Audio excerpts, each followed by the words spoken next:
Cummings with the ball now. Cummings will give it over to Solbrick. Solbrick to Sir. Sir will pull for three. That's good. Two early three-pointers here for the Cats in the JV game. One from Meemer and one from Sir. Well, a backcourt violation here on the Dover-Eyota Eagles. That'll be Rowan Flabby there with the violation. Solbrick will inbound here to Sir. Back to Solbrick. Over to Meemer. Meemer will get inside to Solbrick. Solbrick will look to go up. He'll go up and that one will rim out. Devin Grenabo down the court now. That pass gets deflected. Cadets push it up court. We'll have a traveling violation here on Tate Cummings.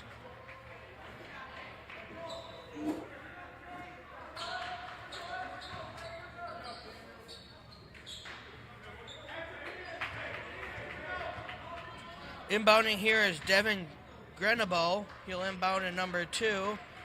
That'll be Owen Wallace for the Eagles. He'll give it to 13. That'll be Flabby. We'll have a foul here on the Cats on Xander Meemer. Eagles will inbound to Flabby. Over to Wallace. Back to Flabby. He'll get it over here to number 12. That'll be Sizer. Over here to Grenabo. Back to Walls. Over to Caesar. Back to Walls, so that's good. Bank's open yet. Sir will push it up here for the catch. He'll get over to Cummings. Cummings inside Allendike. He'll put that up for 2. 2 baskets here for Reese. Really be good to get him going. Eagles will get over to Walls. Back to Flabby. Over to number 21, that'll be a Screw Crud. Over to Grenabo.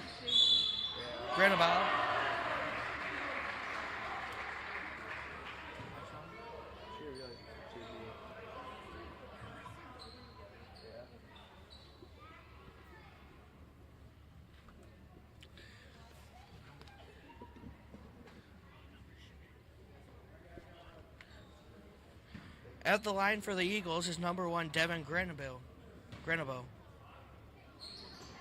That shall be up. Too strong off the back of there. Cadets will get it to Sir. Sir will pull for a long 3. That's good. Kaboom! I can only imagine Sir would probably only play the first half here, as he'll play big minutes in the varsity game. Good defense there from Sir. Solbrick. Eagles almost throw it away. They'll get it to Grenabo. Over here to Flabby. Over to Sizer. Back to Grenabo. Grenabo will drive. He'll lose it. He'll get caught with taking an extra step here, so it'll be Crestwood basketball.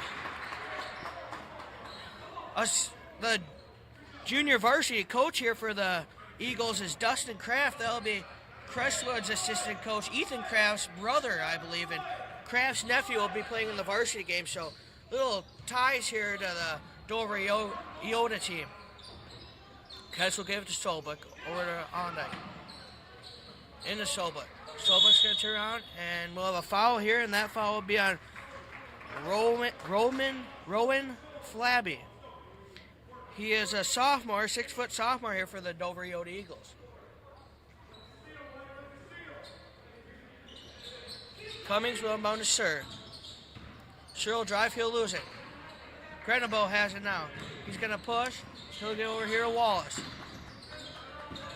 Inside to number 21, Screw Crud. Over here to Flabby. Flabby for a 3. That's good. A lot of three-pointers so far here by both teams, and we'll see if that momentum can keep going throughout this junior varsity game. Cats will get over here to Cummings. Cummings will pull for 3. That's good. Kaboom! My word. It's got a lot of 3s here. Grenabo will bring it down here for the Eagles. He'll get it over to Wallace. Wallace will push. He'll lose the ball. Meemer with a great save attempt. We have a scrum breaking out here on the floor. This is a full-on wrestling match, and head coach for the Dover-Eyota team here, Dustin Kraft, will call a timeout. So what a start to the JV game. We're going to step aside here for a commercial.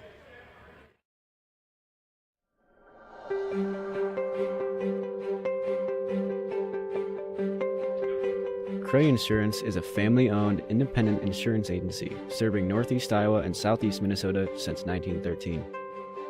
We have offices in Chester, Iowa and Leroy, Minnesota. We work with many different insurance providers including Grinnell Mutual.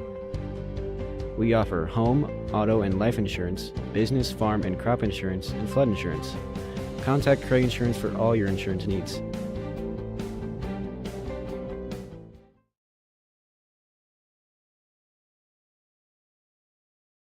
Tonight we are covering the junior varsity game.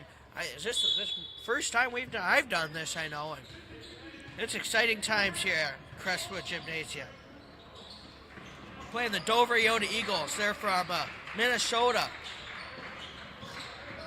located about 13 miles east of Rochester on Highway 14. Screw Crowd will take that one. That's good.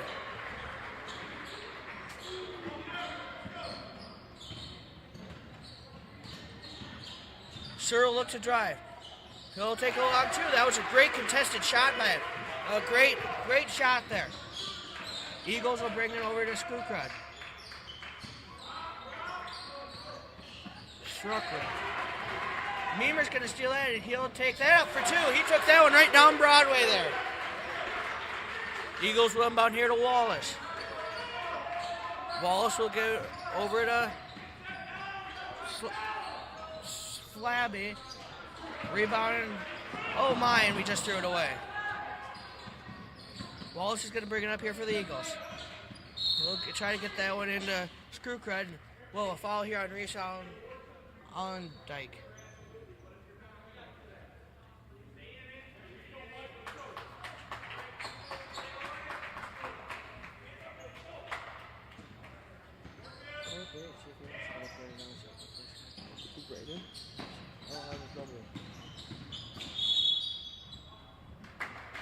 Whose number do you have down there? Huh? Whose number do you have down there? I have Bird. Call her. Call her. Sir with the basketball here. You want me to ask him, have Brady come up here? Well, ask him if him and Nathan are senior and they want to announce second quarter. And one, the hoop in the horn for Xander Meemers. He's showing a lot of emotion out there. That's great to see. Here comes Doorbell for the second quarter. Does it come up now? Meemer will put the first one up, but that's good. Nothing but nylon on that one. Still inbound to Flabby. Over to Grenabo. Back to Flabby. Over to Sizer. We'll have a foul here on the Eagles.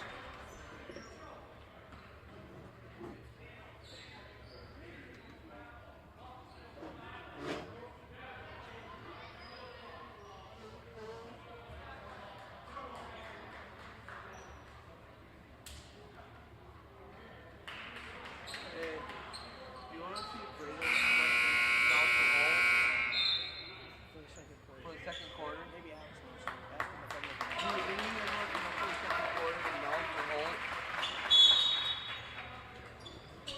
Eagles will inbound to Flabby. They'll go over here to Wallace. Wallace over to that'll be Sizer. Back to Sizer. Alright. Screwcrowd will put that one up.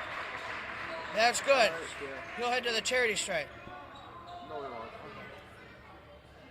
Just figured if they wanted to, they could. Yeah. It's kind of hard to do it out there. Is Tabor coming or? He was working with cops.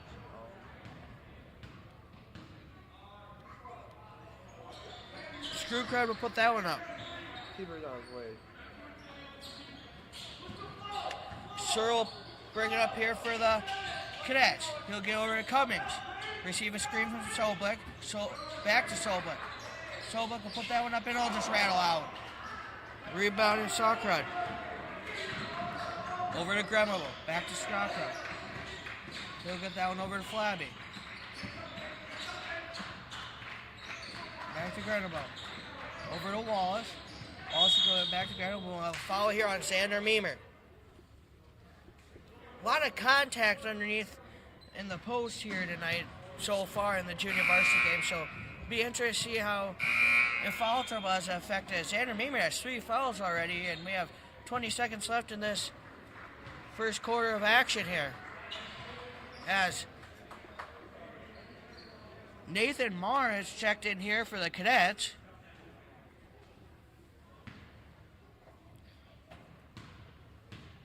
At the line for the Eagles is Screw Crud.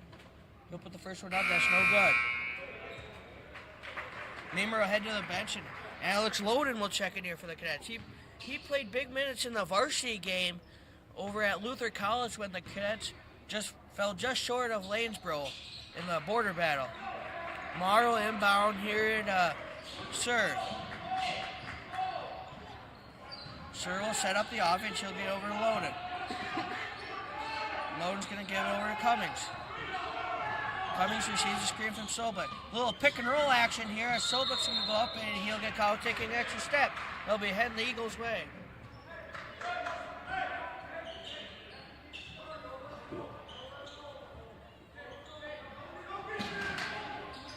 Tell your friends we'll be on the air for the varsity game here that's supposed to be starting around 7:15, I believe, and it's senior night. We'll probably have that on air too. As that's the end of the quarter, and we'll step aside here and pay some bills. Here at Meemer Tiling, we're committed to being the very best we can be. Agricultural drainage is where it all started. Over the years, we've grown our company and now have 2 full, hard-working tile crews. The fields aren't the only place you might see us. Our projects include commercial and residential site work, as well as trucking and municipal work. We want to take this opportunity to thank our customers for their continued support and wish all Crestwood student athletes the best of luck in their upcoming seasons.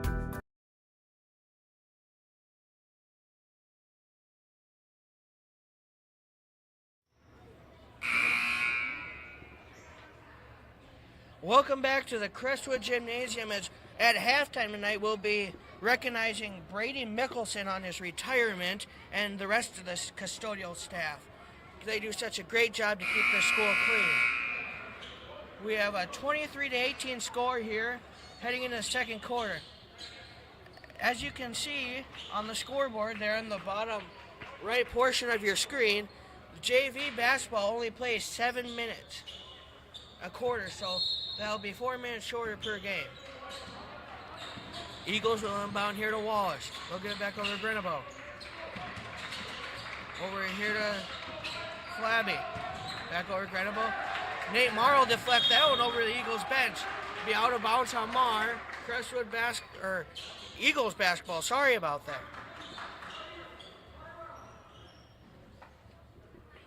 Thanks to Nolan Schatz on a very short notice to come up and run the camera for the JV game. As we said, we're not going to go on air for the JV game, but I got stopped on 5 different occasions walking into the school this evening to ask if we were going to go on air. So you know what I said? We weren't doing too much, so I figured we'd come on air.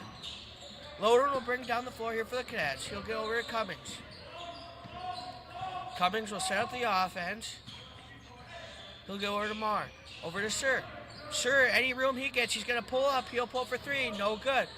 Rebound, Sobek. Sobek's going to look to drive. He'll kick it back out to Sir. Sir looks for another 3. Not enough room. As Grenabo has the ball now. He'll bring it up the court here for the Eagles. Over to Flabby. Back over to Grenabo. Over to Wallace now. Well, Grenabo will shoot for 3. That should be no good. Rebound, Alex Loden for the Cats. Here comes Tate Cummings. He'll bring it up the floor. Cummings will kick it back out to Sir. Over to Cummings. Great pass there from Tate Cummings. Right inside to Nate Marr on that one. So great play there, drawn up on a chalkboard from head coach Colby Lefevre. Eagles will have it with Wallace. Good defense from the Cadets. They'll go over to Flabby. Over to Caesar. They'll get into Sharkride. Over to Wallace for a long two. That'll be no good. A little hard. Rebound. Sobek. He missed a wide open Nathan Marr on the other end. They'll try to get it past him. They will, though. Just a little over the outstretched arms of Nate Marr there.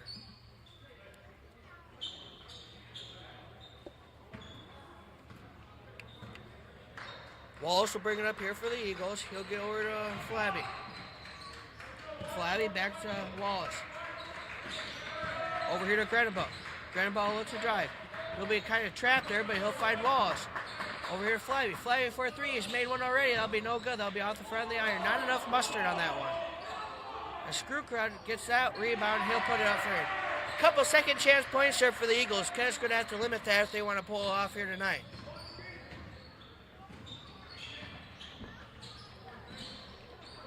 Cummings with a shot attempt, no good. Offensive rebound, Cody Sobel. Flabby will bring it up here for the Eagles. He'll go over to Wallace. Back over to Flabby. He'll kick out to Grenenbaugh. And we'll have an offensive foul on number 21, Joel Screwcrud.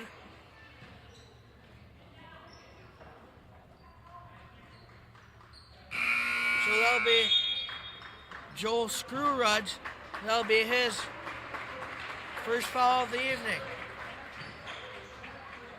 Checking into the ball game here for the Eagles is number 3. That'll be Seamus McCready. Timeout here on the floor. Also in the game is number 41 for the Eagles. That'll be Lane Hine, a 6-foot sophomore for them. So pretty young team. As looking towards the varsity game, it will be interesting because Minnesota plays a more physical brand of basketball. I recall from the border battle, they play a lot more physical than the Iowa schools do. So they get away with a lot more physicality up there with the officiating up there. As I remember when we were little, we went up and we played Caledonia quite a bit, and it was always a pretty physical game. So it'll be interesting to see how that carries over here tonight, and if the Cadets can adapt to their play, or if the Eagles are going to adapt to the Crestwood play. It'll be interesting.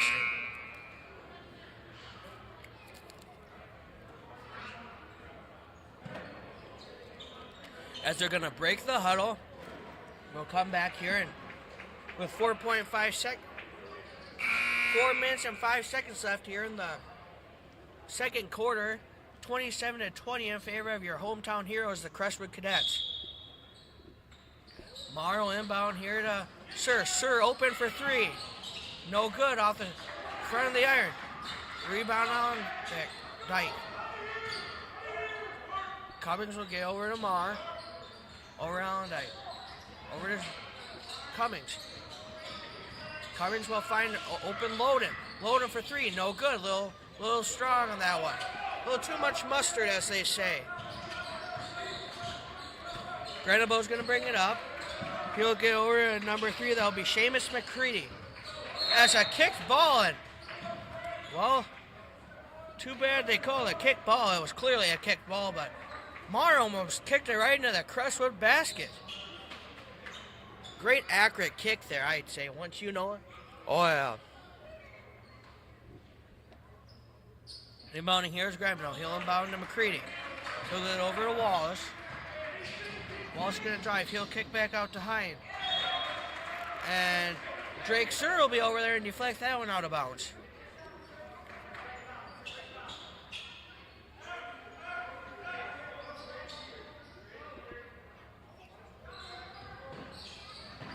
Eagles will inbound to Hine. Over to Grebino. Over back to Grebino. Over to McCready. McCready to Hine. Inside to Screwrud.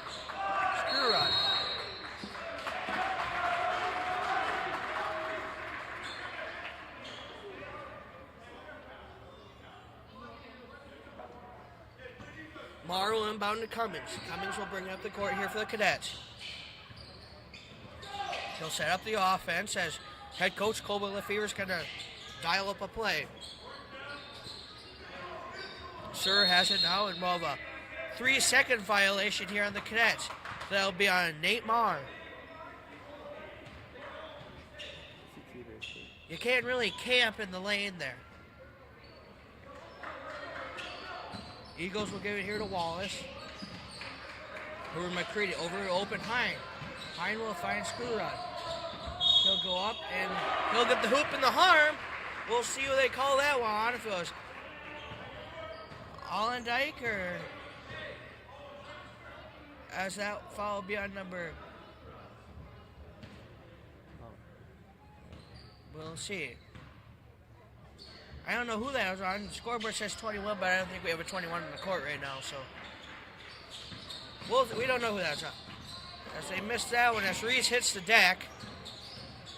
Marr's going to drive. He'll leave that one short. He'll get his own rebound. He'll put that one up and in. A lot of physical activity going on underneath the basket. Quite interesting watching this. It kind of reminds you of the line in the football when they're pushing each other back and forth. Screwrod has it now. He'll take on the big man, Reese, and he'll get tied up. And we have a foul here, and who will you call that one on? As the Cadets wanted a 3-second violation on him, they did not get it.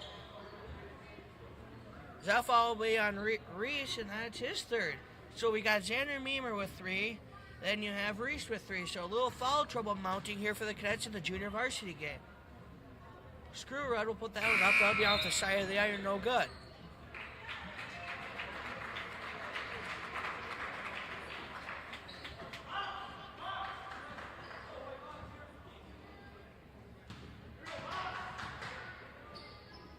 Second one's up, and that'll be nothing but net.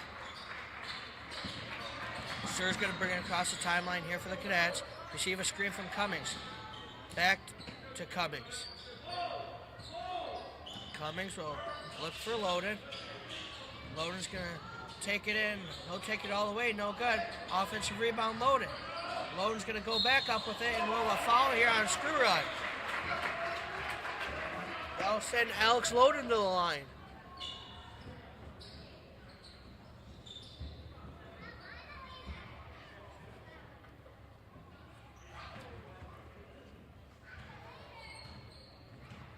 Loden will head to the line. He'll put the first one up, and that'll be too strong. Checking into the ball game here for the Eagles is number 13. That'll be Rowan Flabby. Second shot attempt is up, and that'll be good. McCready will bring it up here for the Eagles. He'll go over to Flabby. Back to McCready. Back to Flabby. McCready has it now. He'll get back to Flabby. Over to Grenabo. He'll drive. He'll put that one up. Great move there. He's only a sophomore, and he's a great ball player. That is Devin Grenabo for the Eagles. Be interested to see in the next couple of years how his development goes. We have a scramble here on the ground. Good effort there from both teams going after the ball. As I know Sully preaches, get on the floor to go for the ball.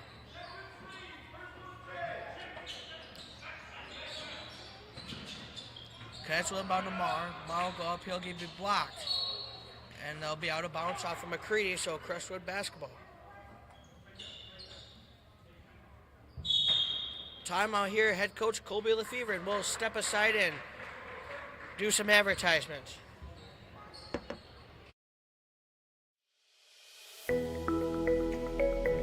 Regional Health Services of Howard County provide the health care and quality you need. Our welcoming and expert staff make you feel at home. One of the only hospitals with world-class cancer care. Come see us with locations in Elma, Lime Springs, and Cresco.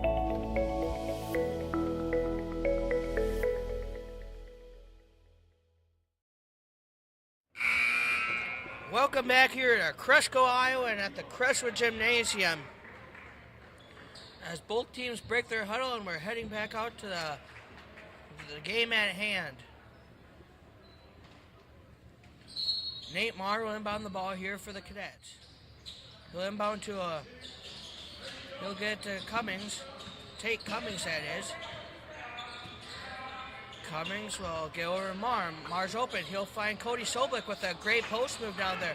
And it'll be no good as violent collision there and no foul as McCready's going to push it up here for the Eagles. Who over to Suckler. That'll be an offensive foul on number 21, Joel Screwrud.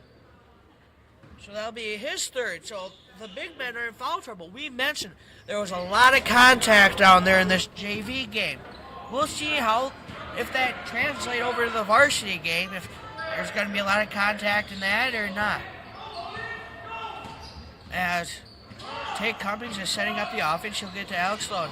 Inside to a great move there from Cody Soblik as Loden dished up a real nice pass. Gave it right in there to Soblik. Great play there from the Cadets. McCready with the ball now. In a shoe run. Over to Grenabo. Grenabo's going to drain that. 30 seconds left. I'd imagine the Cadets will hold for the final shot here. Cadets are going to look to maybe dribble it out.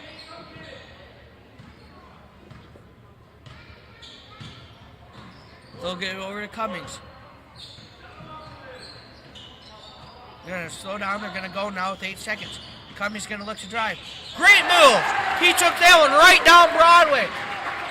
Screwrud's going to throw it up and it'll be blocked by Nate Marr. Good momentum going into the locker room here for the Cadets. As we'll step aside for halftime. We'll be back at the end of halftime, and don't forget the varsity game will be on, and it is senior night. We'll be recognizing Brady Mickelson, an icon in the Crestwood community.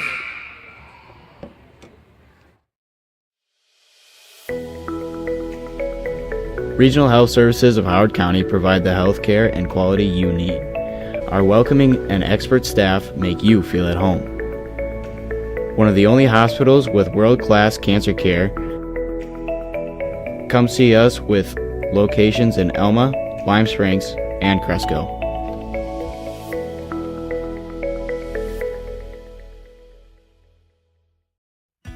The Turkey River Pheasants Forever chapter is a nonprofit organization that is dedicated to the conservation of pheasants, quail, and other wildlife through habitat improvements, public awareness, education, and land management policies and programs.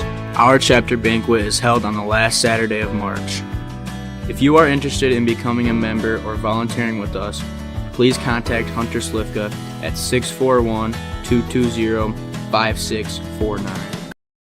Hey, it's Kyle with Courtney Outdoor Innovations. We are more of a backyard escape company. We're doing concrete, flat work, skid loader, dirt work. We're doing custom pergola builds and designs.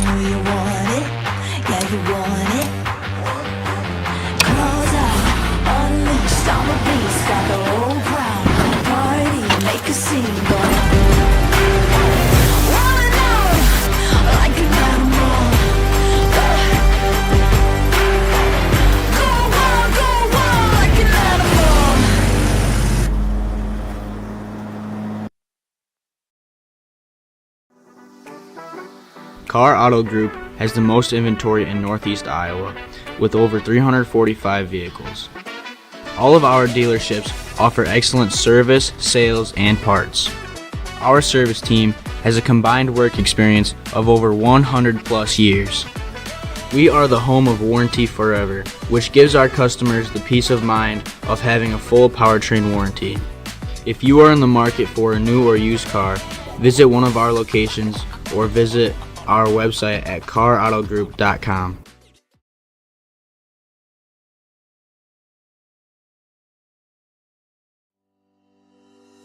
CAA Insurance has been serving Northeast Iowa and Southeast Minnesota since 1948. We take pride in offering excellent coverage, personal service, and affordable rates. We are an independent agency that works with several companies to serve all your insurance needs. Our knowledgeable team is known for their experience, integrity, and responsiveness. With our personal one-on-one service, you can make insightful decisions about your insurance needs. With offices in Cresco, Lime Springs, and Osage, you will never have to go far for a helping hand. Visit our website at www.caa ins.com or give us a call at 563-547-2382. Cresco Bank and Trust is proud to support area youth in Howard Winship Community School. As a locally owned and managed bank, we are responsive to your needs and eager to exceed your expectations. We thrive on building lasting relationships and helping make dreams come true. We care about our community and give back each year to organizations that help our area thrive. Dreaming of a new house? Saving for college? Growing your business? Get your money questions answered at Cresco Bank and Trust. Visit www.cresco.bank or call us at 563-547-2244 for more information. Go Cadets! This live stream is brought to you by CUSB Bank, with locations in Cresco, Ridgeway, Lime Springs, Osage, Charles City, Waverly, and Shell Rock. We are proud to support Crestwood High School activities, sports, and academics. Go Cadets! Open a CUSB account in person or online at cusb.com. CUSB Bank, member FDIC, equal housing lender.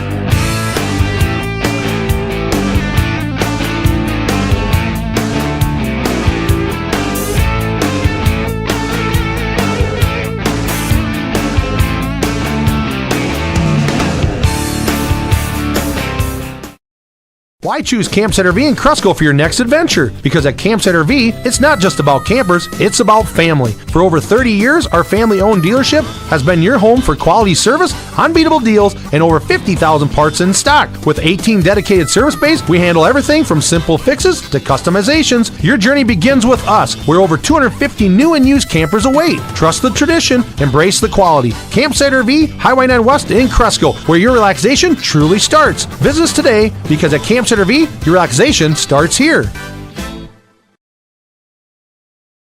Here at Memert Tiling, we're committed to being the very best we can be. Agricultural drainage is where it all started. Over the years, we've grown our company and now have 2 full, hard-working tile crews. The fields aren't the only place you might see us. Our projects include commercial and residential site work, as well as trucking and municipal work. We want to take this opportunity to thank our customers for their continued support and wish all Crestwood student athletes the best of luck in their upcoming seasons. Let the band play.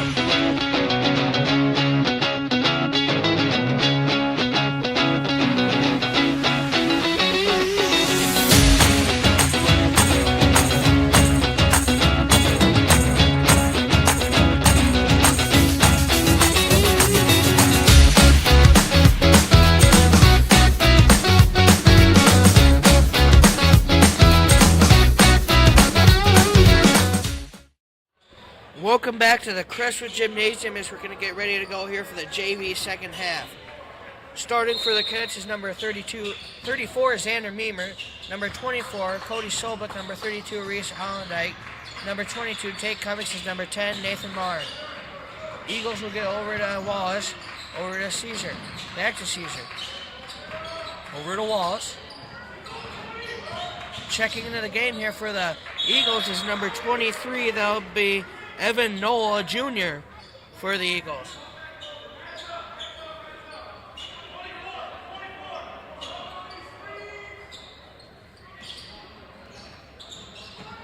Wallace will inbound to number 13, Roman Flabby. Over to Caesar. Over to Grenabo. Back over to Wallace. Quite noisy here for the Cadets. There's almost a shot clock violation there for the Eagles. They'll get the offensive rebound. Over to Grenabo. Back to Wallace. Get inside. Wallace will get it back. Flabby will drive. He'll get back to Caesar. Over to Grenabo. Caesar can drive back to Grenabo. Grenabo's going to take a 3. That'll be good. As Tate Cummings will hit the deck on that one, and will a foul. We'll see who they deem that foul's on. I believe that'll be on number 23 for the Eagles. That'll be Evan Knoll. That'll be his first. Solblick will inbound here to Cummings. Cummings will bring that over the timeline. He'll get over to Meemer. Back to Cummings. Inside to Reese. Well, a foul here. If that foul's on Reese, that's his 4th.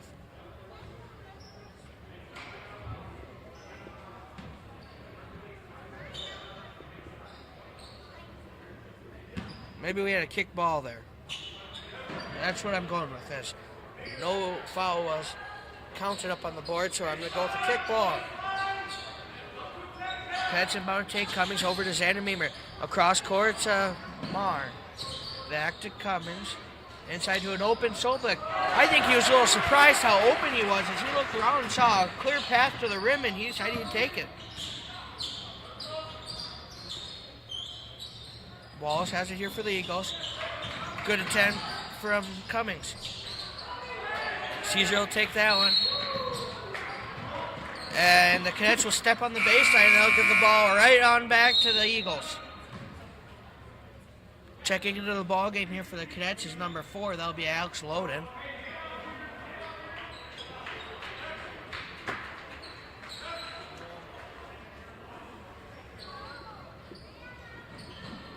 Eagles will inbound to Grenabo. Grenabo pull for 3. No good. Rebound Marr. Cummings will bring it across the line. We'll get over here to Loden. Loden over to Cummings. Cummings will get caught taking extra step. You can walk on the basketball court. You can't walk on the basketball court, but you sure can walk on the sidewalk all day, but you just can't walk on this basketball court, and he got caught taking extra step.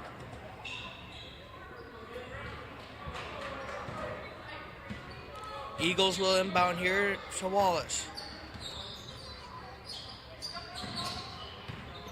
They'll get over to Caesar. Back to Wallace. Over to Knoll. Long 2 now, roll in.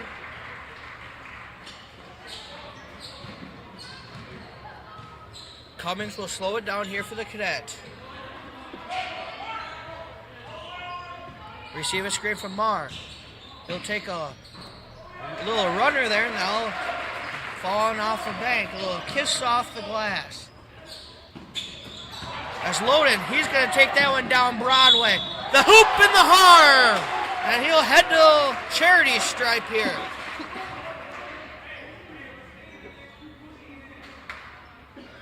Great steal there from Alex Loden and taking her right down Broadway and putting her up for 2.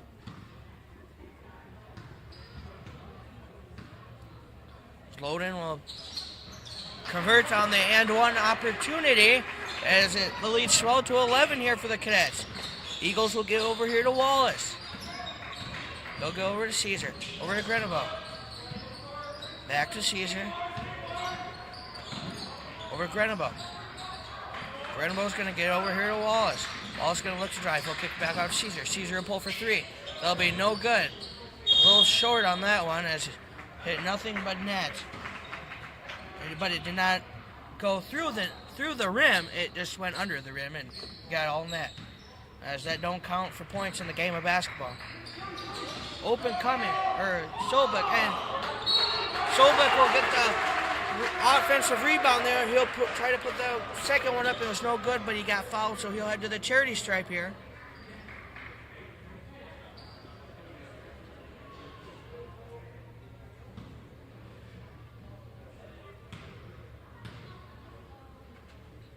Solblick will put the first one up. No good. Short off the front of the iron.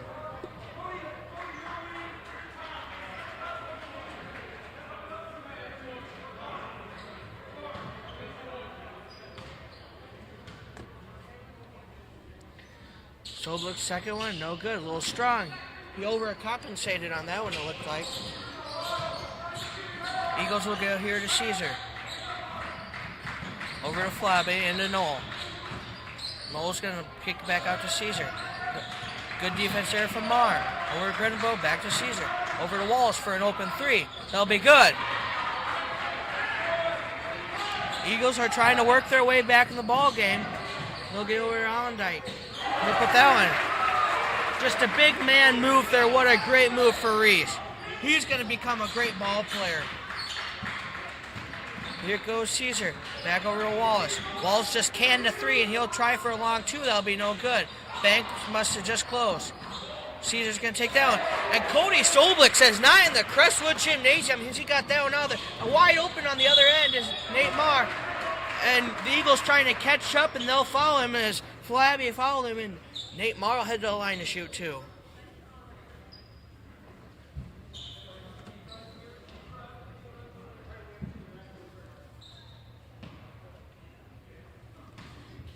Marr will put the first one up, and that'll be no good off the front of the iron. Cadets just got to find their legs here as they've put a couple up, and they've been short here, and then they overcompensated, and it was a little long.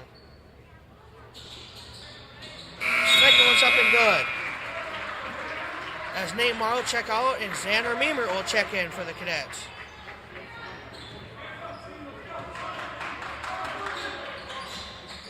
Eagles will get over here to Wallace. Back over here to Caesar. Back to Wallace. He loses his hand on it, but he rebounds it back in his hands, and Noel's going to just drive on in there, and he'll put the shot attempt up no good, and Alex Lowen's got an open lane if he wants, and he'll take that one. He saw nothing but daylight ahead of him to the rim, and he took that opportunity. He just took her to the rim. As we'll have a full timeout here, it looks like, and we'll step aside.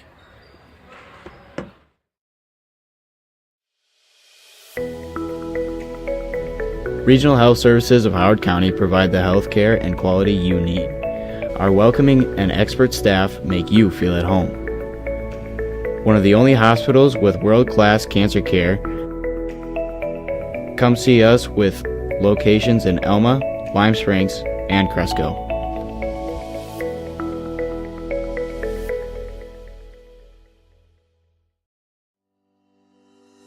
CAA Insurance has been serving Northeast Iowa and Southeast Minnesota since 1948. We take pride in offering excellent coverage, personal service, and affordable rates. We are an independent agency that works with several companies to serve all your insurance needs. Our knowledgeable team is known for their experience, integrity, and responsiveness.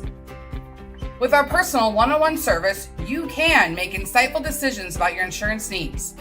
With offices in Cresco, Lime Springs, and Osage, you will never have to go far for a helping hand.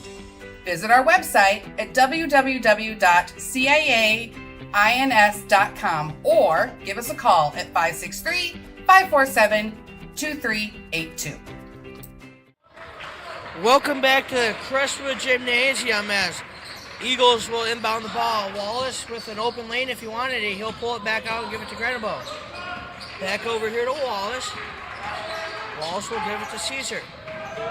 Over to number 13, that'll be Flabby. Grenabo with it now. He'll get it back over to Wallace. Great defense from the Cadets. Great effort defense from the Cadets. Shot attempt no good. Rebound loaded. He'll get it over to Cummings. Tate Cummings is going to look to take control of this game here tonight. There's a little game of hot potato going on as Cummings will pull for a deep three, no good off the front of the iron. Rebound Grenabo. Grenabo's going to look to push here for the Eagles. He'll go over to Caesar. Over to Wallace. Wallace is going to look to drive into the lane. He'll kick it back out. He'll give it over here to Grenabo. Caesar with it now. Back to Grenabo. Good defense from Cummings. A little too good on their defense there from Cummings as he got caught with his hand in the cookie jar. You ever have that happen to you, Nolan? No.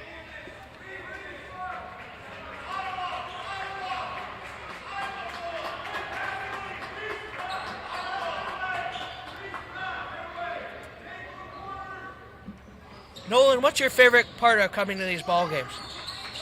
Oh, probably watching the players play, you know. Yep. How was the farm show today? Pretty good. A lot better than going to school. See a lot of interesting things? Oh, yeah. Way out of my budget, though. What were some of the interesting things you saw? Some of the new tractors and combines.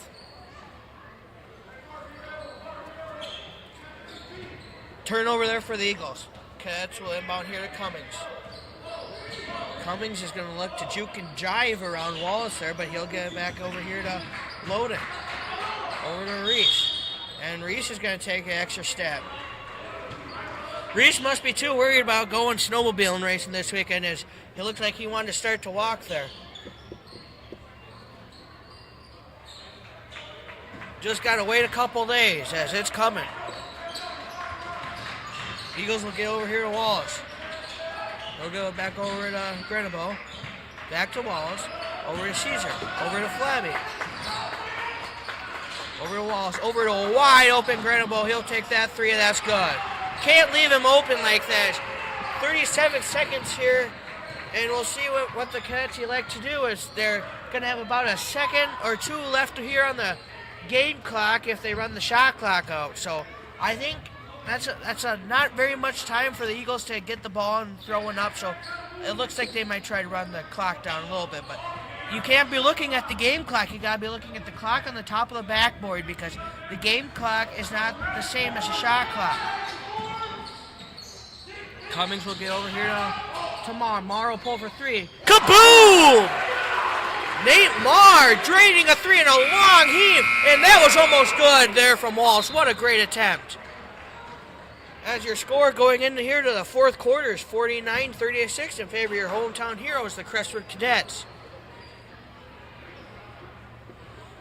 As it will also be interesting in this varsity game tonight, as in Minnesota, I don't think they play with a shot clock yet. At least when I've been going to some games up in Minnesota, I haven't seen them play with a shot clock. So it will really be interesting to see what happens and if the Eagles can adjust to playing with a shot clock. As there's been a couple times here in this junior varsity game where the Eagles looked a little flustered when the shot clock got down. They had to make quick decisions to get the ball up in the air.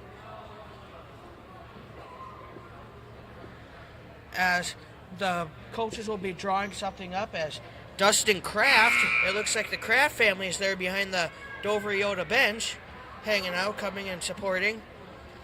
And it'll be interesting to see what goes on here and if the Eagles can climb their way back into this ball game.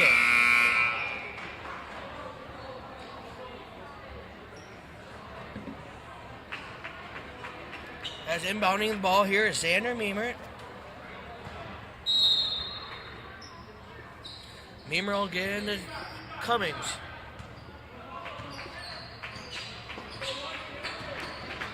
Cummings will get over to Meemer. Over to Loden. Loden's going to look to drive. He'll kick it underneath the basket to Meemer. No good. Great defense there from the Eagles. Wallace is going to look to push up. He'll pull up for three. And that'll be blocked from Tate Cummings. So Tate really had some ups there to get that one out of there. As the Cats will get over here, Meemer. Over to Loden. Loden, great third quarter of action there. Cummings will pull for three. Kaboom! Cummings just drained that one from way downtown. He must have been standing on North Elm when he shot that one. Grenebo's going to pull for three now. That'll be no good. Rebound Loden. Loden will give over to Cummings. Cummings going to look to push. He'll kick it back up to Marr. Marr for three. No good. Not enough mustard on that one.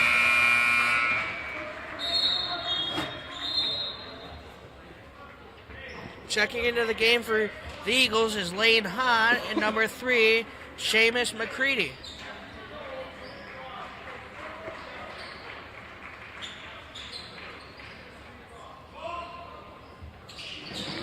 Cummings will inbound here for the Cadets. He'll inbound to Loden. Great defense from Hahn. A little too good of defense there from Hahn as he got caught being a little too close.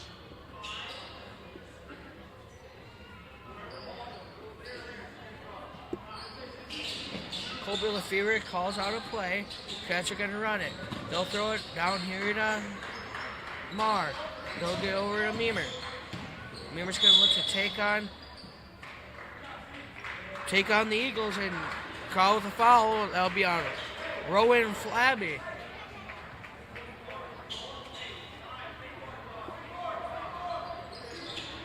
Loden will inbound here.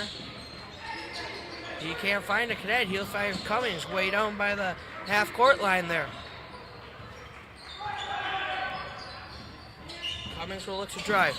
He'll take a long two. That's good. A little floater there as his momentum was going one way and he wanted to shoot it the other way and it made the convert there. Flabby with it here. He'll go over to McCready. Over to Flabby. Back over here to Hahn. Back to Flabby. As we have an Eagle that's rolled across the floor, almost into the wall. Good thing no injuries there. Looks like everybody's back up going the other way. As Tate Cummings going to bring him, we'll have an offensive foul on Alex Loden.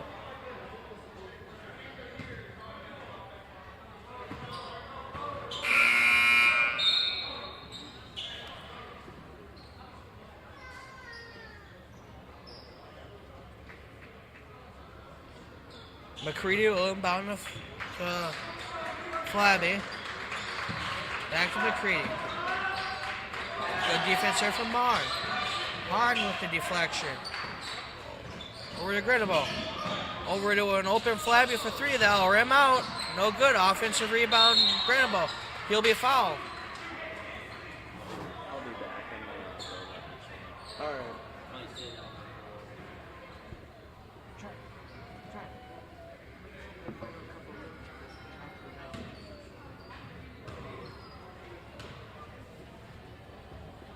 Granabo put the first one up, and that's good. More let Mitchell on.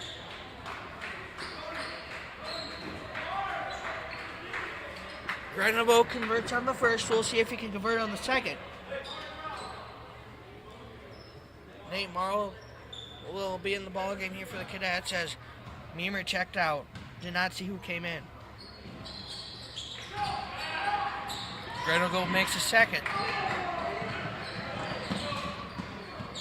Cummings with the ball, now he'll go over to Soblik. Back to Cummings, back to Bond. Over to Loden. Loden looking for an open Allendike down there, and no good. Oh, he'll tip it out of bounds, so Eagle ball here, 54-38. Good showing here from the Crestwood Cadets. McCready with the ball. He'll get over to Hine. Over to Grenabo for three, no good. I'll throw there. Loden loses the ball, and Grenebo's going to take that one. Great move, just could not convert on it. Rebound, Allendike. Soblik with it. Here comes Cummings. Back to Cummings as he got to Loden, but now it's back to Cummings. Cummings going to slow things down here for the Cadets. At your next whistle, Xander Meemer will check in with a foul on Hines. Did not take long after your next whistle, Meemer will check in as he walked over the table. He was there for no more than a second before the whistle blew, and Alex Loder will check out here for the Cadets.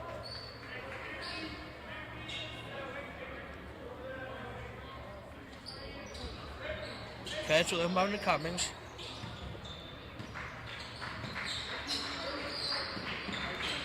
Over on the right.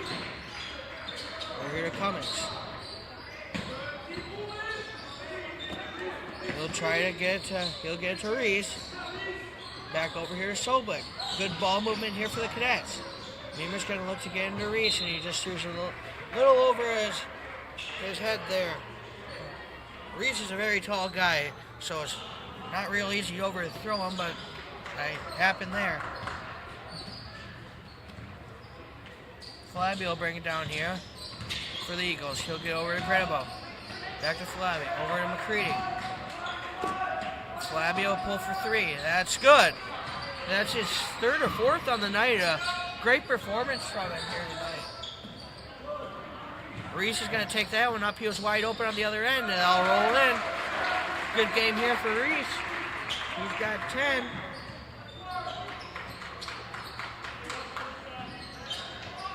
McCready with it now. He'll go over to Grenabo. Grenabo with 12 points, so he's had a great evening here. Now your next whistle for the Eagles, number 14. Yashia Rentera will check in here for the Eagles. And possibly, I can't see the other number, so we'll get you when he comes in. Guys, Cats are going to pull it out here and take a little clock.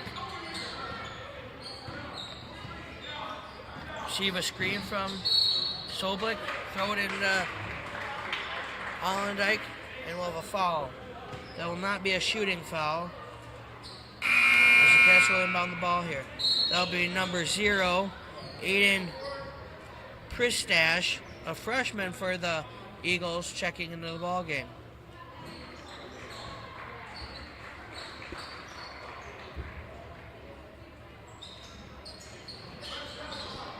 Catch will inbound here to Marr, over to Niemer.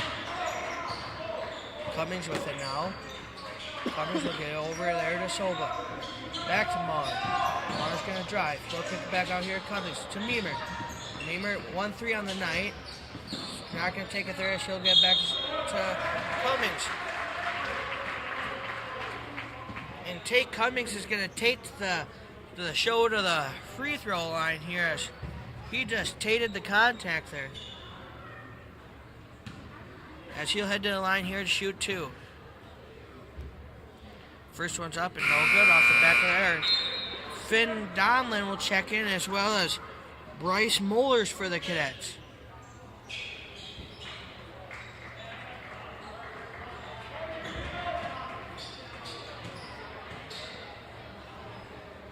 Cummings will put that one up, a little too strong there.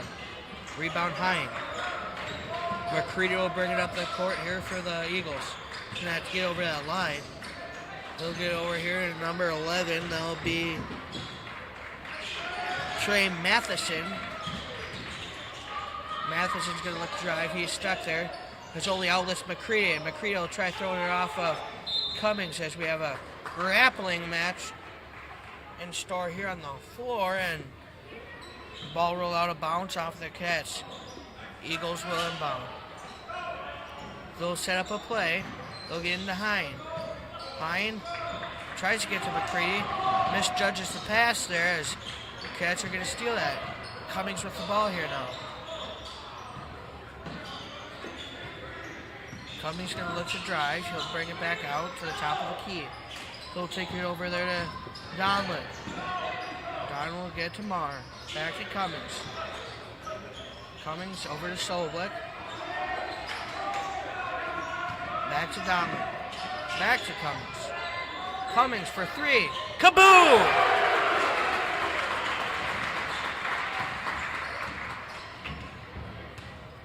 McCready will walk it up here for the Cadet, or the Eagles, sorry.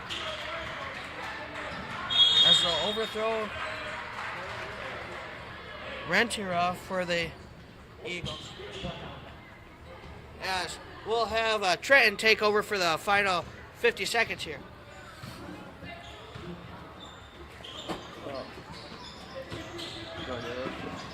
It's a big old senior night, so Holte had to leave.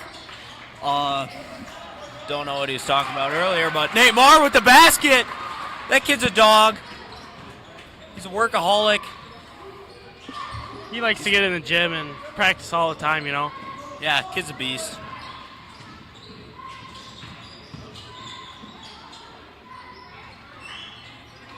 Good putback shot there by number 41. Don't know who that is.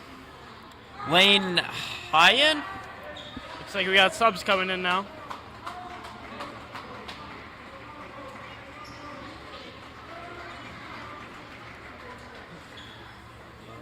Get the young buck freshman some playing time, plus Finn Donlin.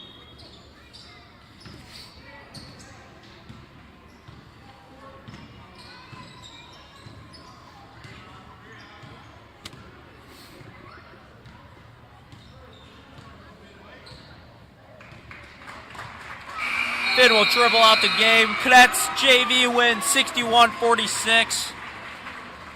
Stay tuned, guys. We have a great varsity matchup coming in here. We'll have senior night coming up here. So we'll stay on here and wait for senior night.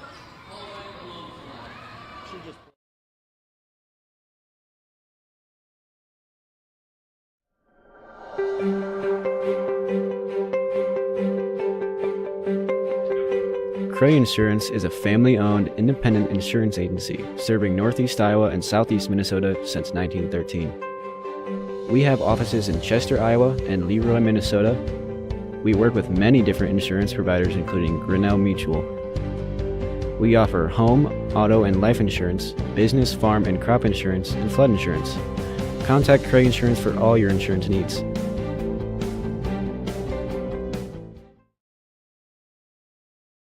Cresco Bank and Trust is proud to support area youth in Howard Winship Community School. As a locally owned and managed bank, we are responsive to your needs and eager to exceed your expectations. We thrive on building lasting relationships and helping make dreams come true. We care about our community and give back each year to organizations that help our area thrive. Dreaming of a new house? Saving for college? Growing your business? Get your money questions answered at Cresco Bank and Trust. Visit www.cresco.bank or call us at 563-547-2244 for more information. Go Cadets! We'll let you guys listen up to these senior guys. Congrats.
There he is, the man, the myth, the legend, Caden Holton.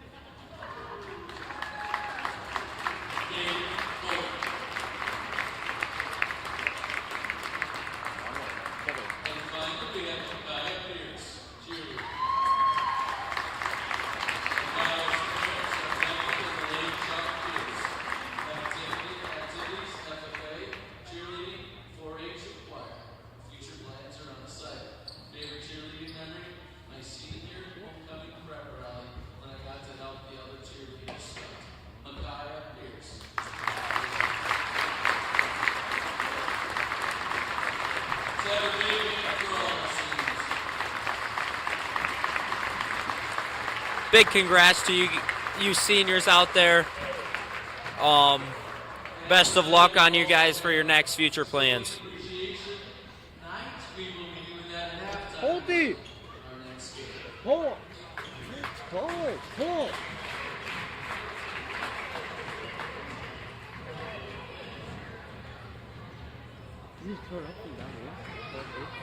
Oh, he's gonna.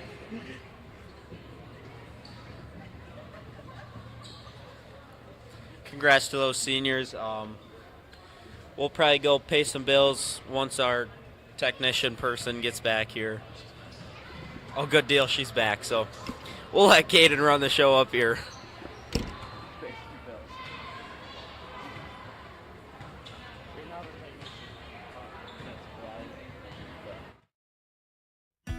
The Turkey River Pheasants Forever chapter is a nonprofit organization that is dedicated to the conservation of pheasants, quail, and other wildlife through habitat improvements, public awareness, education, and land management policies and programs. Our chapter banquet is held on the last Saturday of March. If you are interested in becoming a member or volunteering with us, please contact Hunter Slifka at 641-220-5649. This live stream is brought to you by CUSB Bank, with locations in Cresco, Ridgeway, Lime Springs, Osage, Charles City, Waverly, and Shell Rock. We are proud to support Crestwood High School activities, sports, and academics. Go Cadets!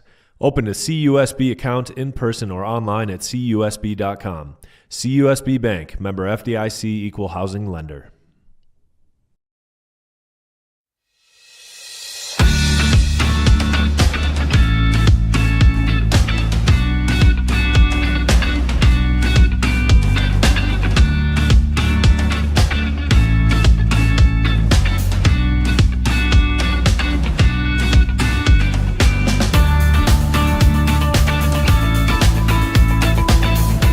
Hey guys, welcome to Crestwood's Early Childhood Center.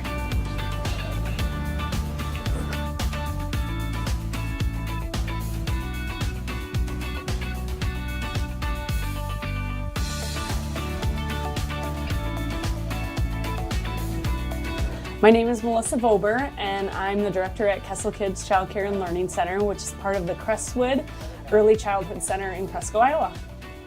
We offer just general child care services from 5 a.m. to 6 p.m. We do a before and after school program, so children that need transportation to and from school have an opportunity to hop on the bus and get over to school safely. Howard Wynn operates their 4-year-old preschool program in this building, and Head Start also operates their program in this building as well. My name is Kim Holmes. I work at Cresco Head Start Center. We have a class of 18 children. Good mix of boys and girls, 3 to 5-year-olds. They learn through play. We have center time where they can play in all the different centers with any kind of toys that they want, but they're all learning toys, so they're learning as they're playing.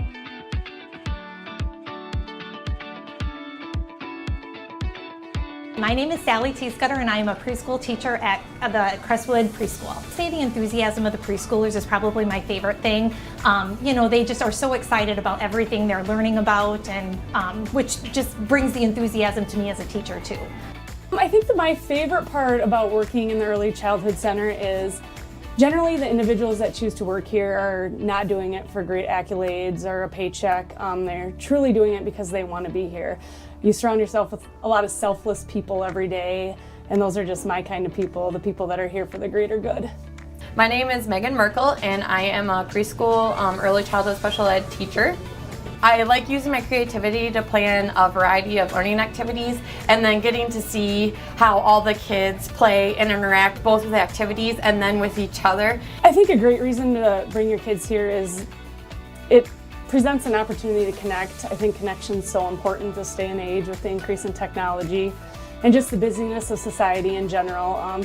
You get to connect with children your age, you get to connect with adults, adults get to connect with other adults. It's just a great opportunity to connect, and that's what all humans, thrive to do.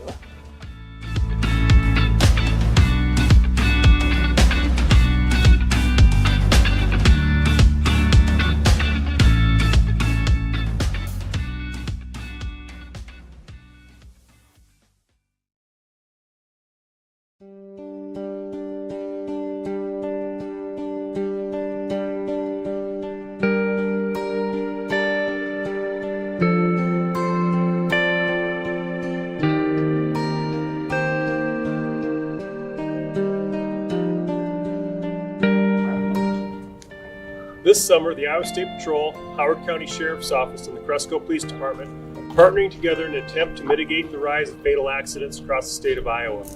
Currently, Iowa is at a 5-year high in fatalities. With nicer weather comes more cars on the roadways, which leads to higher speeds and more distractions. We are asking everyone to do their part. As the team meetings are taking place down there, as you can see, Brady Mickelson's down there as the honorary captain for tonight's game, as he retired from the school and he's moving away to Waverly, I believe. Yeah, I think so too. Good job for Brady. icon here from Crestwood.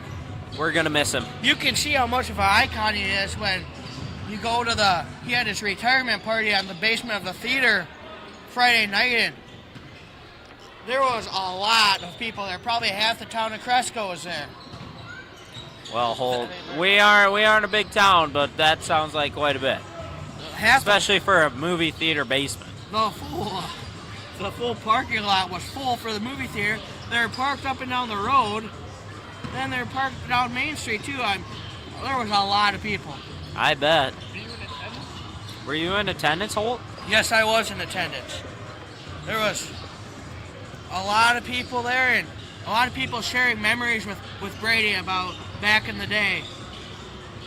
You know, back in my day, I used to play ball out here. I used to dunk it on people's heads. But that was back in my prime. One of the key memories I'd say the football team has with Brady is when he gave the motivational speech before the Rolling Story game. I remember that. That was awesome. That was hype. And really got me going. We did win that game, so we did. His speech really worked. Hopefully he gave the basketball team a hype speech. It looks like we also have 2 kid captains tonight. You know who they are? One is the Mansky boy, Brooks, I believe his name is. 3 kid captains. And the other one's Holthouse in the jersey. I don't know the Crestwood football one. We got Mansky, Holthouse, and maybe we can get a last name if he turns. Yeah. And I guess while we're at it, we'll come right on in here to Dover-Eyota. Dover-Eyota comes in tonight with a 4-15 record. If you don't know where Dover is, or Dover and Eyota is, they're 2 different towns. Eyota is about 13 miles from Rochester, and Dover, I believe is in between St. Charles and Eyota. Don't quote me on that, but I think so. In Minnesota. In Minnesota. We got the Crafty Bowl. The Craft Bowl, as we said during the JV game, assistant coach for the Dover-Eyota Eagles is Dustin Kraft, which that would be Ethan Kraft's brother. And leading the way in scoring for the Eagles is number 0, Matt Maka, averaging 18.1 points per ball game, and Luke Myers, number 2, averaging 12.9, and Jace Drilling averaging 4.3 points per game. And I just learned something walking in. You have Nathan Kraft, which is Kraft's nephew. Sure. That would be Dustin's boy.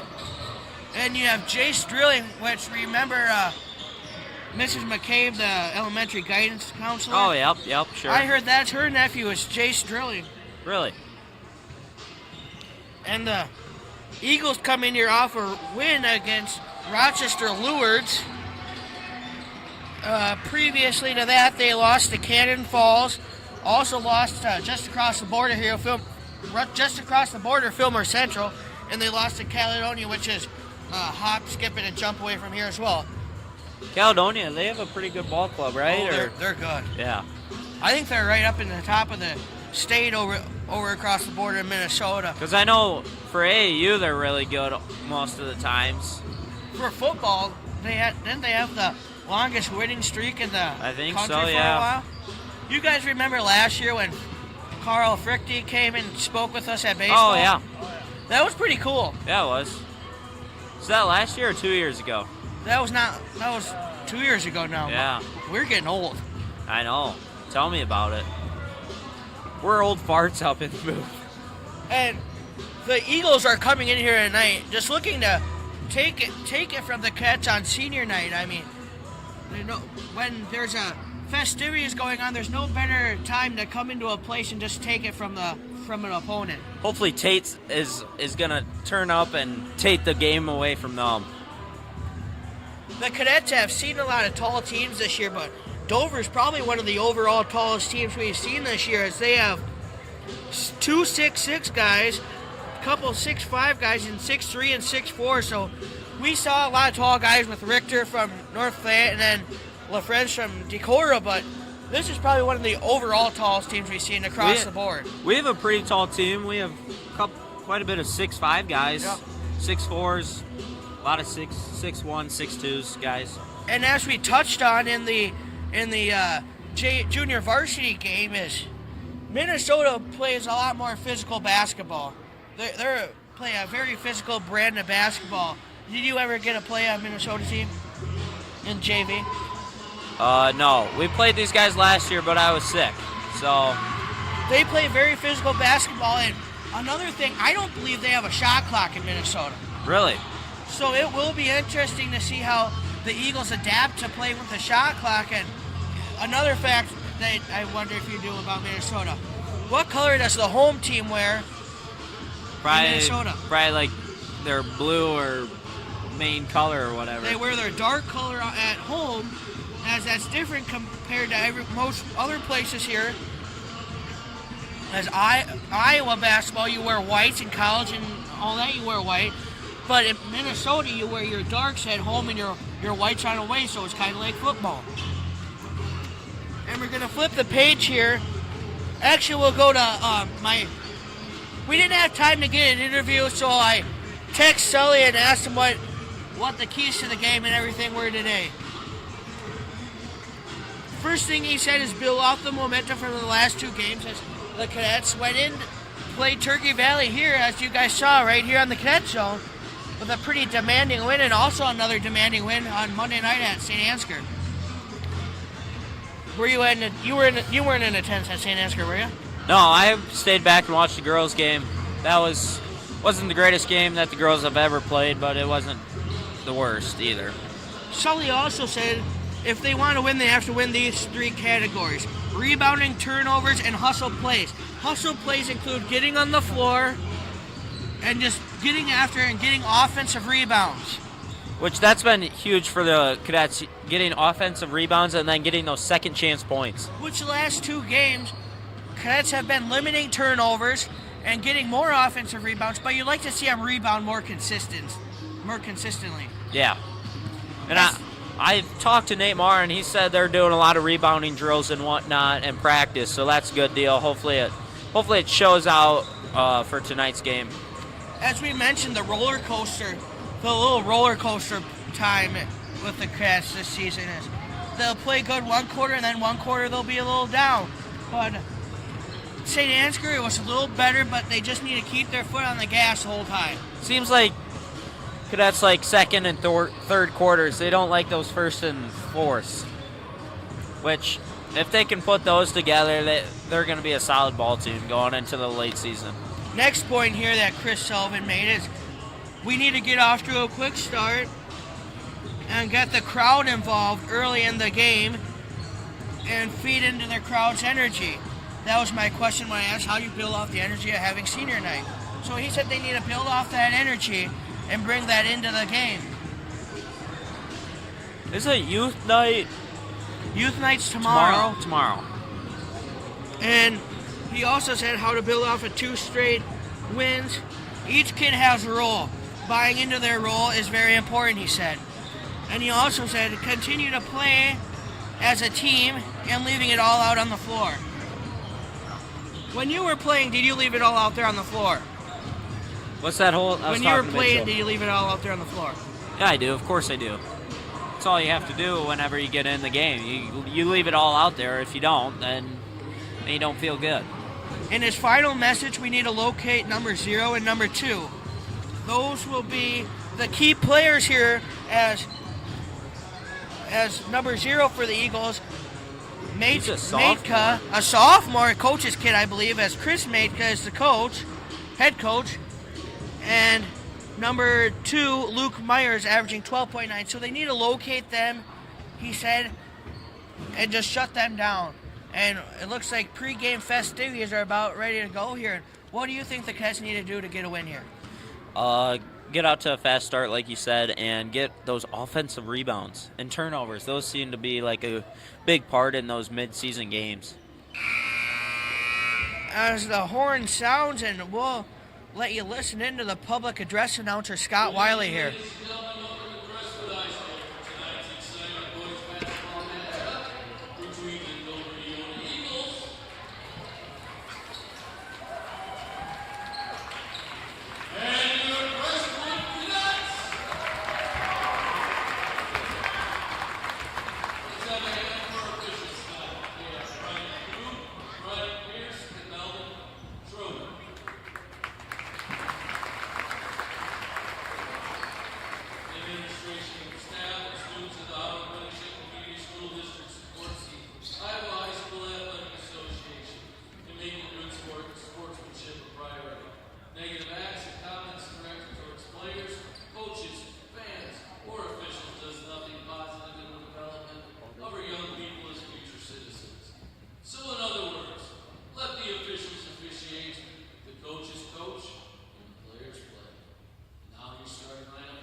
And with that, the pre-game festivities are done, and we're ready to rock and rumble here from the Crestwood Gymnasium.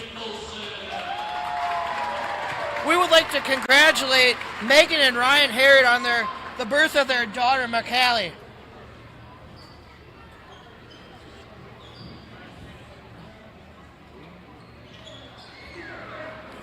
As it looks like Luke Dortina's got to do the tip here for the cadets. He'll be jumping against number 11 that'll be Sam Free. Ref blows the whistle, puts the ball up in the air, and let's play basketball here at the Crestwood Gymnasium. The tip is won by the cadets. McCusker will give it to Dortina. Dortina to Berg. Berg to Curran. Curran's been a big offensive rebounder. Has McCusker pull for three, no good, a little strong. As I stated, offensive rebound. Berg into Curran. Curran will go for two. He'll be fouled. He'll head to the line to shoot two. As we look at our stats here from the St. Ansgar game, Ben Isaacson had a big night, having 17 points in that game, and also a senior had a big night. Nathan Ahern had 10 points. A very productive game there from Nathan Ahern. Yeah, he works hard. He gives, like we said, those seniors, they give a lot of effort. Luke Dortina also had a big night with 14 points, and Dane Curran puts the second one in. So early lead here with it. And Curran's going to have an open lane at the other end. He'll put that one up for two. Inbounding the ball here for the Eagles. They'll inbound it to number 15. They'll get it back to 0. Over there to Myers. Myers, good defense. Tertino will steal that one. He'll lose it. Curran will get it back to him, and he'll take an extra step. As we stated in the JV game, you can walk out on the streets all you want. You just can't walk on the basketball court now, can you? No, you can't. Eagles will get Andering. Back to Andering. Over Metka. No good. Rebound, Curran. Here comes McCusker. He'll push it up here for the Cats. He'll pull it back out to Berg. Berg's going to look to drive. He'll get it to Dortina.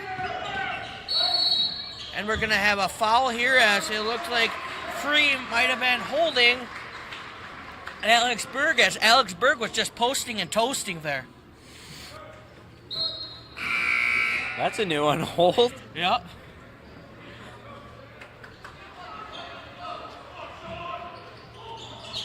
McCusker will inbound to Curran. Curran will go up strong. He'll put that one up for two. Good start to the game here for Dane Curran. He's got all 5 points. All 5 points, and St. Ansgar kept him scoreless, but he had a phenomenal night on the rebounding side of it. As it looks like we have Andring stuck down there, but he'll get it back out to Drilling. Drilling's going to pull for a long three. That'll be good. Looks like they're just going to do that quick catch and shoot. The Eagles really needed that one. Kess will get across the timeline here to Berg. Berg, well, he looked to put it up. He made 2 of them over in St. Ansgar, so he's perfectly capable of making 3-pointers, as he has quite a few on the season. They'll get inside of Berg. Berg will put it up, and they'll rattle out. Offense rebound, Berg, and they'll get caught with a foul. Checking into the ball game here for the Eagles is Ashawn Eaton. As Curran will go up, no good. Offensive rebound. He'll give it over to Berg. Receive the screen from Curran, no good. Rebound Dortina. As he'll get out of bounds when he rebound the ball, so it'll be Eagles basketball. Andering will inbound the ball here to number 10 Drilling. I don't know. These refs are the same ones as the JV games. They called a lot of little fouls, so Cadets are going to have to be really, really careful of what they do. One thing I noticed about that JV game, the JV game was really physical. Yeah. Underneath in the paint, it was just really physical. A lot of pushing back and forth. We'll see if they call it tight here in the varsity game or they'll let them be physical. As the Eagles will throw it away here to Dortina. Dortina's going to give it to Curran, and he'll throw it away. Myers will bring it up the floor here for the Eagles. He'll pull it back. He'll give it to Andering. Andering back to Myers. Myers will pull for a deep three. That'll be no good. Rebound Metka. Back to Metka. Back to Drilling. Over here to Andering. No good. Rebound McCuster. He'll look to push. He'll pull it back out. He'll give it to Berg. Berg will pull it for a deep three. No good off the front of the iron. Offensive rebound. As I said, Dane Curtin had a lot of offensive rebounds the other day.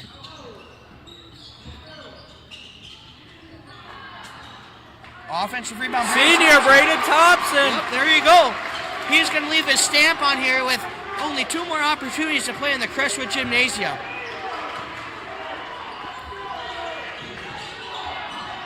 So, well, a foul here on Richie McCuster, I believe. Or no, that'll be on Braden Thompson, they say. As they really had Jace Drilling trapped there. Dover-Eyota is a really young team if you look out who's all out on the floor right now. Yeah, it looks like in their lineup, in their starting lineup, it seemed like they had, 2 or 3 sophomores, something like that. Young team. They'll get over to Metka. Over to Andering. Over to Drilling. He'll throw it away. Thompson has it. He'll get it up to McCuster. McCuster will get inside to Aaron, senior. Over to Berg. Berg for a long three. No good off the front of the iron. Need more mustard. That catch-up ratio mustard, Holty, like we said. Yup. Andering has it now. He'll get over to Metka. Metka back to Andering. Good defense here from the Cadets early. They'll get over to Myers now. Back to Andering. Back to a wide open Metka. Cadets head coach Chris Sullivan said you got to keep track of where Metka and Myers are at here. Looks like Cadets are seeing that three-pointers. They're falling, so it looks like they're going to have Drake Surchek in. McCuster with a three, no good. Rebound, and we'll have a foul here on Nathan Ahern, I believe.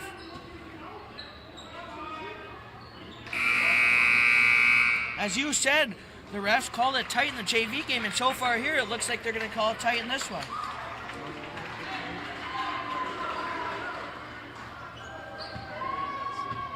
Metka will bring it down the court here for the Eagles.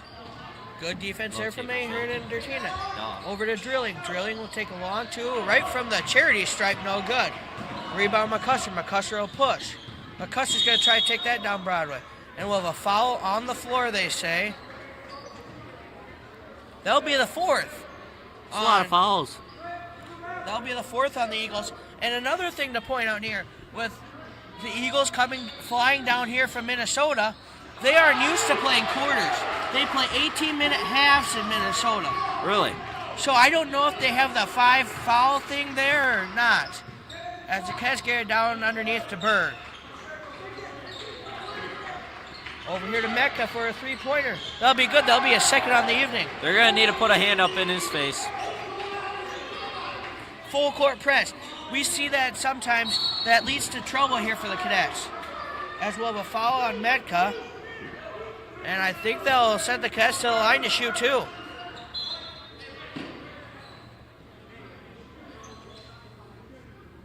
As Ben Isaacson, we said he had 17 points in the St. Ansgar game. Big game there.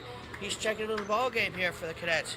I don't know about you, Holt, but Drake Sir, he was open there just past half court. So if they get the ball to him, he's gonna dribble a little bit closer and he's gonna shoot. We need to get Sir hot. He's been a little cold here these past couple of games. So if we get him hot going into the postseason, into this next week into the postseason, Cadets could be a real danger to whoever we face. Berg drills both of those charity stripe shots as he'll head to the bench, and as Dane Curtin will come in, he'll look to throw the curtain right down. I hope he does. Metka will bring it over here. He'll get over to Myers. Back to Metka. You got to get there. They'll get over to Drilling. Drilling will take it. He'll travel. There it is. He jumped and landed with the ball. If you jump, you got to either shoot or pass. It looks like they're jumping to take flight or something. I know. Maybe fly back over to their eagle's nest. Yeah, maybe they're going to try to fly back up to their nest up in Eyota. Nice gym. Nice school. Really nice school. We were there last year. Sir will give it to Ahern. Ahern back to Curtin. Over to Dertina. Back to Ahern. As Ahern loses it, Drilling's going to come down as we have a runaway basketball. It's a great attempt there from Nathan Ahern to really do a baseball slide. Yeah, I think he would have been safe there. Yeah, I think so. Checking into the ball game here for the Eagles is Jacob Cornell, averaging 4.8 points per ball game.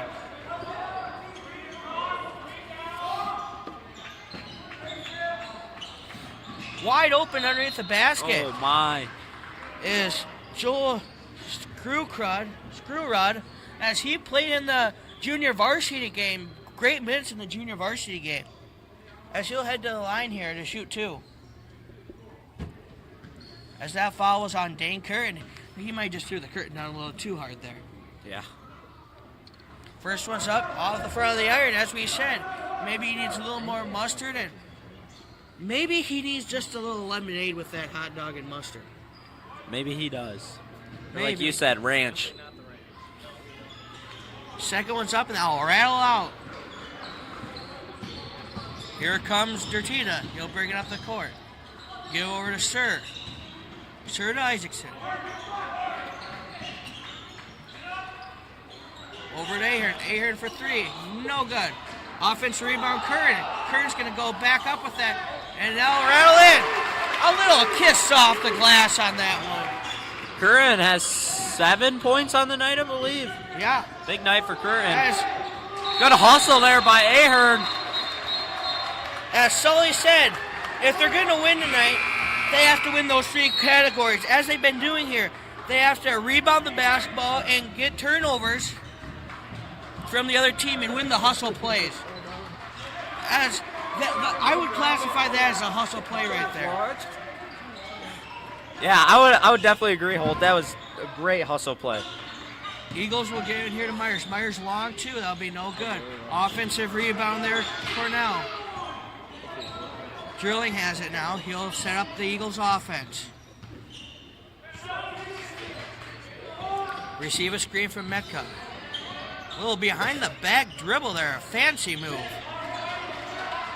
Mecca's going to look to draw. He'll take on Berg. He'll go up and rattle out. Offensive rebound, Mecca. Berg says not in the Crestwood Gymnasium as it falls right in Mecca's hand. Berg with it out. Cats are going to look to push. Isaacson's going to push it up the court. Isaacson's going to look to dribble around. A little juke and jive action going on here. As he'll get over to Curtin. Curtin to Sir. Sir, pull for three. No good. Those big man down there, Four and Berg, they're getting after it. As they throw it away to Luke Dertina. Great move. Dertina's open at the other end. He'll give it to Sir. Head coach Chris Sullivan says one shot. As the shot clock, I believe, is off. Might be like a 10th or something left on it. Isaacson with it now. Little fancy dribbling action there. Can you do that? I can in handball, but I just don't like doing it. Berg has it now over to Sir. Sir, long three. No good. Off the back of the iron.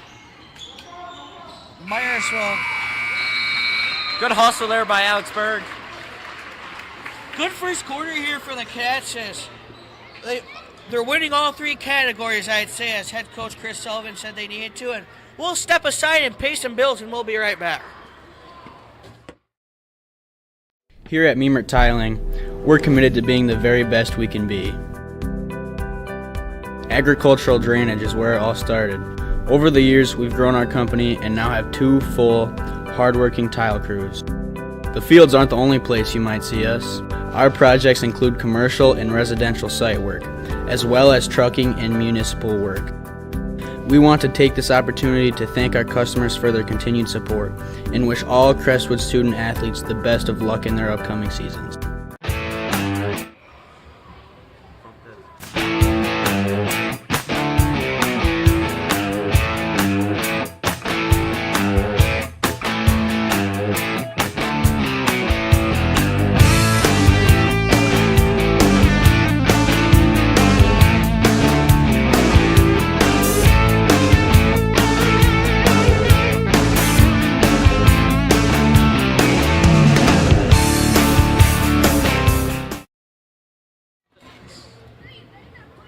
Welcome back into the Crestwood Gymnasium as the Cadets are facing the Dover-Eyota Eagles, as the Eagles have flown down from Eyota, Minnesota to play the Cadets tonight. I don't know about you, Holt, but there's a lot of people on Crestwood's bench. You got, 4 coaches? A lot. 5 of people. coaches plus Brady. Then you got the kid captains. And then you got the players, of course. Yep. Sir, long 3. Kaboom! There it is. Hopefully we get him hot. He needs to stay hot. Cornell, give it over to Myers. Back to Cornell. Over here to Andring. As Isaacson will kick that one into the first row of the bleachers. Have you ever done? Myers, little floater, that's good. Off the backboard, a little kiss off the backboard. Bank's still open. Holty, do you ever kiss a backboard whenever you're going up for a dunk in handball? Because I know you can get up there, Holt. I can't quite get up that tall. I'm not an eagle. I can't fly. Isaacson's 3 is a little long, but we'll foul here on Medka. That's a great foul call there. I saw that out of my corner of my eye. I saw Drake Sir get pushed. Said that well, as he just pushed him a little too far over into the wall there. That's a little about here to Curran. Curran's going to look to go up for 2, and he will. 9 points early here for Dane Curran. He's really thrown the curtain down on this game. It looks like Cornell's going to bring it across here. He'll go over to Mecca. Over to Myers. Back to Mecca. Over here to Andring. Andring for a 3. No good. Offensive rebound, Cornell. Myers for a long 3. Caught nothing but air on that one. As here comes Richie McCusser. He's got a little Euro step there that'll be no good. Rebounded Berg. Berg's going to look to go up. He'll go up in that one. That's good. As we said earlier, the big man just posting and toasting down there. Myers has it over here in the corner. He's trapped there. Good defense from Sharon Isaacson. As he'll throw that one away. But they say it was tipped.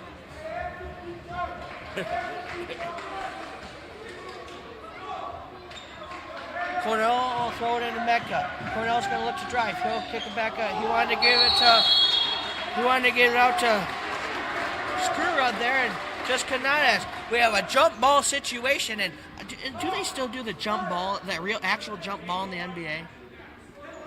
I don't know. I don't watch NBA, Holt. I don't either. Inbounding here into Mecca. Mecca's going to look to drive. He'll kick it back out to Screwrud. Over here, Cornell. Cornell will pull it for 3. No good. Offensive rebound, Andring. Andring's going to give it over to Myers. Little Euro step. Great move there from Myers.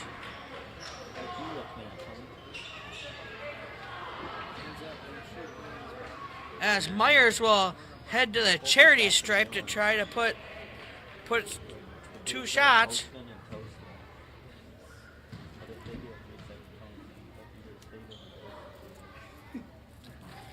As Myers will find nothing but nylon on that one, as he put that one right through the basket.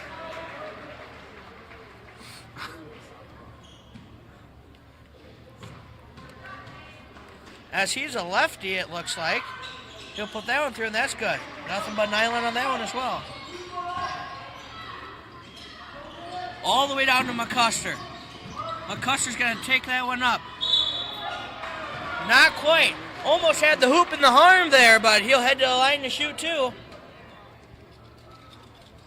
We'll see if he can contribute at the charity stripe, and he can contribute to the charity of the scoreboard here for the Cadets. Not quite. Off the side of the iron there. Richie will be ready to put the second one up in flight here. Maybe we'll see if the ball here can turn into an eagle and take flight right up into the hoop. That one's up, and my word, that'll be no good. Rebound there, Myers. Myers will get over to drilling, and we'll have a foul on Ben Isaacson. He got his hand caught in the cookie jar a little too long there.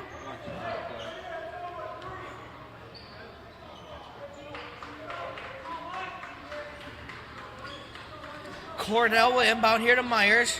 Over here to Cornell. To a wide open Andering underneath the basket. Great ball movement there from the Eagles.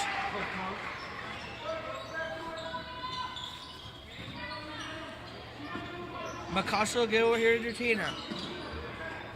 Dertina will bring it across the timeline. He'll get it to Isaacson. Wide open underneath the basket is Drake Sir. As he could not convert on that, it will be tipped out of bounds, headed the Eagles' direction.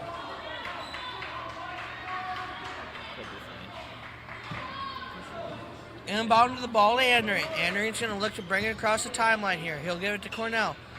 Back to Andering. Oh, dangerous pass there. Drilling's going to look to drive. He'll go up. As we have There's the hustle plays. Scramble action on the ground here. I thought wrestling was in Waterloo tonight on this Crestwood Gymnasium. Waterloo, I don't know how they're doing, but just got word Ethan Bergen might have torn his ACL or meniscus. That's too bad. You hate to hear that, especially just before playoffs. As Cats will get over here to Dertina. Back to McCusker. Over to Berg. To a wide open Isaacson underneath the basket. He'll put that one up for two. He was all alone like the chess club president on prom night there. Cornell's going to look to split the middle there. We've seen that trap there, Holtzy. It's been doing those Eagles. It's deadly for them. They don't know what to do. They might just have to fly back to their nest. Yeah, they're gonna have to. As we'll step aside here and you guys can look at some commercials and give these people business.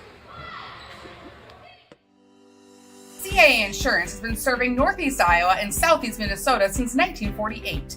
We take pride in offering excellent coverage, personal service, and affordable rates. We are an independent agency that works with several companies to serve all your insurance needs. Our knowledgeable team is known for their experience, integrity, and responsiveness. With our personal one-on-one service, you can make insightful decisions about your insurance needs. With offices in Cresco, Lime Springs, and Osage, you will never have to go far for a helping hand. Visit our website at www.cains.com or give us a call at 563-547-2382. Welcome back to the Crestwood Gymnasium as the Cats have opened up a little bit of a lead here, 22-15 over the Eagles from Eyota, Minnesota. Andery's going to bring it up here as he steals the ball away from the Cadets. We go over to Cornell into an open Eaton. McCusker's got his gas on the pedal and he'll kick it back out to Isaacson.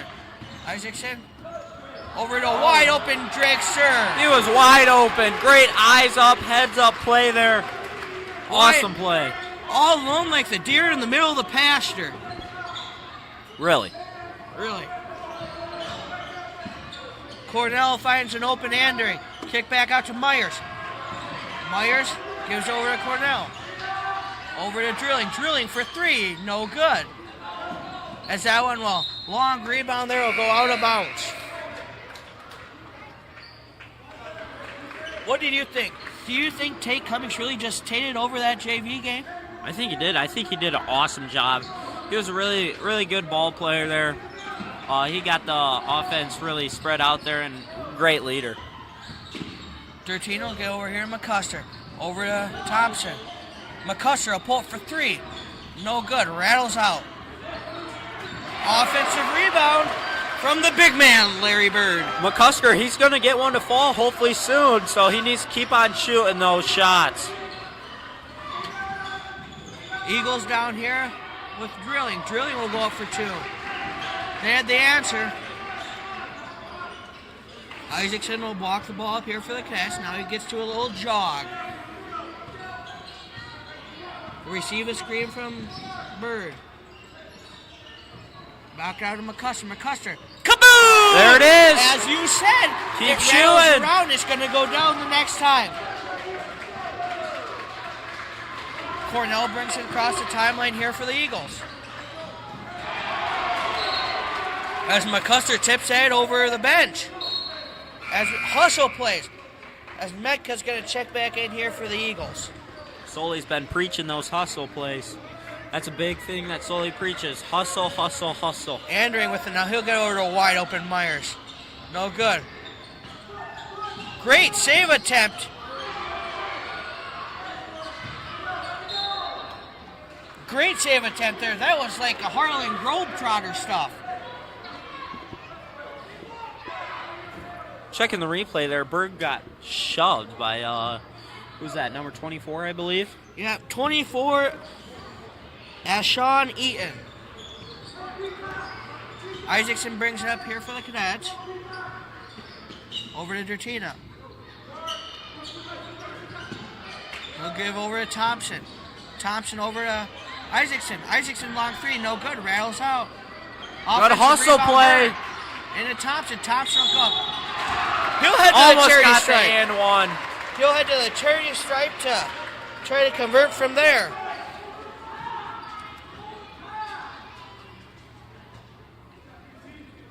Thompson, a senior, as big news from Brandon Thompson as we had National Signing Day yesterday, and Brandon Thompson committed to Iowa Central to play some football, as well as C.J. Eastlis going to Iowa Central as well, and your brother Brock Voyna, Upper He is Iowa. going to the Peacocks. And Ethan Casper's going to go to Luther College over in Decorah. He's going to be a kicker there, right? Yeah, I believe so. Oh, good effort there from Isaacson, but you can't really do that when you have Mecca, a tremendous three-point shooter. Did not convert on that one. As McCuster's going to pull for three. Kaboom! Hopefully he stays hot. That's two in a row. If he does one more, you better get the hat trick ready.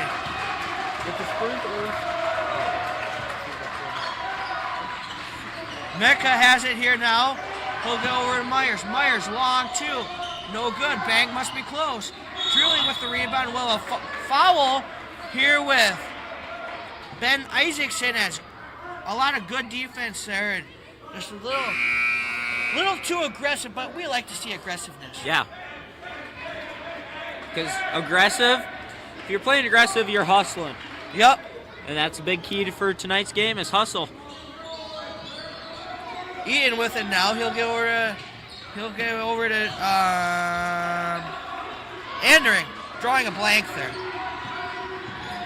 with Myers.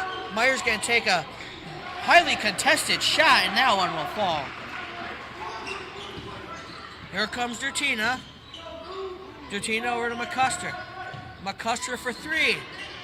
Oh, no good. As Eaton with the rebound there, he'll get over to Mecca.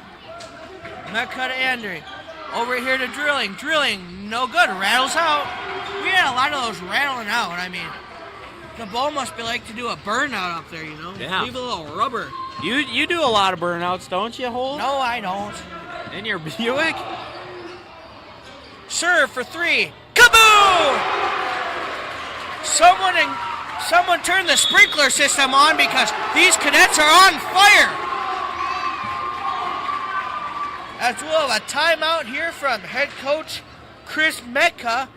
It looks like it'll be a full timeout, and we'll stay right here since there's only 24.5 seconds left here in the first half. What do you think? What does it look like here for the Cadets so far? A great start. Yeah, they're hustling. They're doing a really good job hustling. Really good job rebounding, getting those second chance points. And yeah, those rebounds, they're really putting some momentum on these Cadets. As tomorrow night, the Cadets, boys and girls basketball, will face the New Hampton Chickasaws. And that will be the final Northeast Iowa Conference basketball game here in the Crestwood Gymnasium. So with the last Northeast Iowa Conference basketball game, it's important to pack this gym and get out and remember the old times from way back when competing for conference championships and stuff, and just come out to see the last one.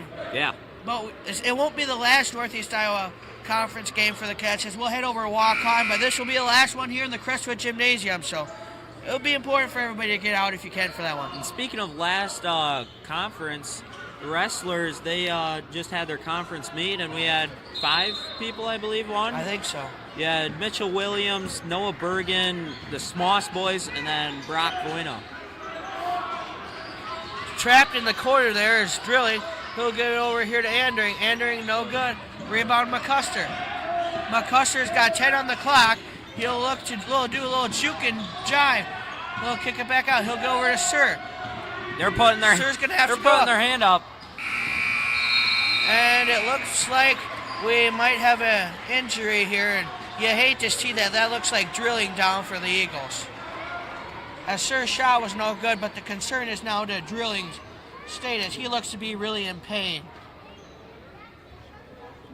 But we'll step aside here and we'll come back for our little halftime show as we're going to step aside here and pay some bills.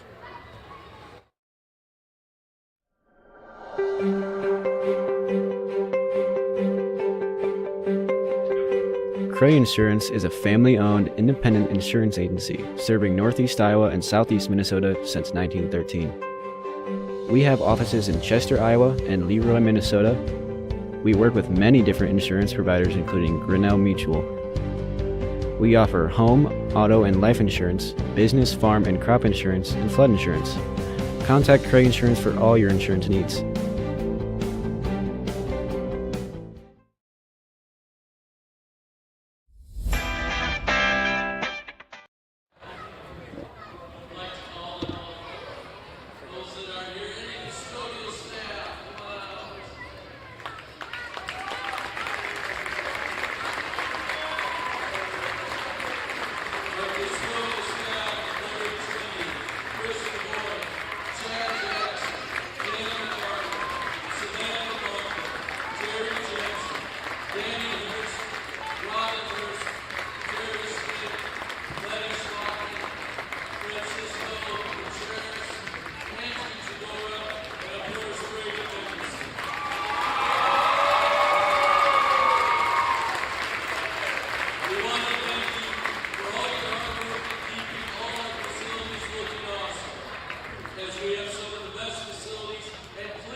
This summer, the Iowa State Patrol, Howard County Sheriff's Office, and the Cresco Police Department are partnering together in an attempt to mitigate the rise of fatal accidents across the state of Iowa. Currently, Iowa is at a 5-year high in fatalities. With nicer weather comes more cars on the roadways, which leads to higher speeds and more distractions. We are asking everyone to do their part in helping reduce the number of fatal accidents across the state especially in our area. Always wear your seatbelt. Never drive impaired. Never drive distracted. This includes putting your phone down and focusing on driving. Reduce your speed. And always stop at stop signs and yield to the right-of-way. Drive as though your life depends on it, because it does. The power is in your hands.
Want to see what it's like being a student at Crestwood High School? Come with me. Crestwood is a great community of students and teachers with a wide variety of classes and state-of-the-art tools. The opportunities at Crestwood are endless. Let's come check it out. Students are exposed to the most up-to-date technology and equipment in the field of industrial technology. We offer computer-aided drafting, state-of-the-art woodworking equipment, laser engraving, a CNC router, plastic injection molding, and hydro dipping.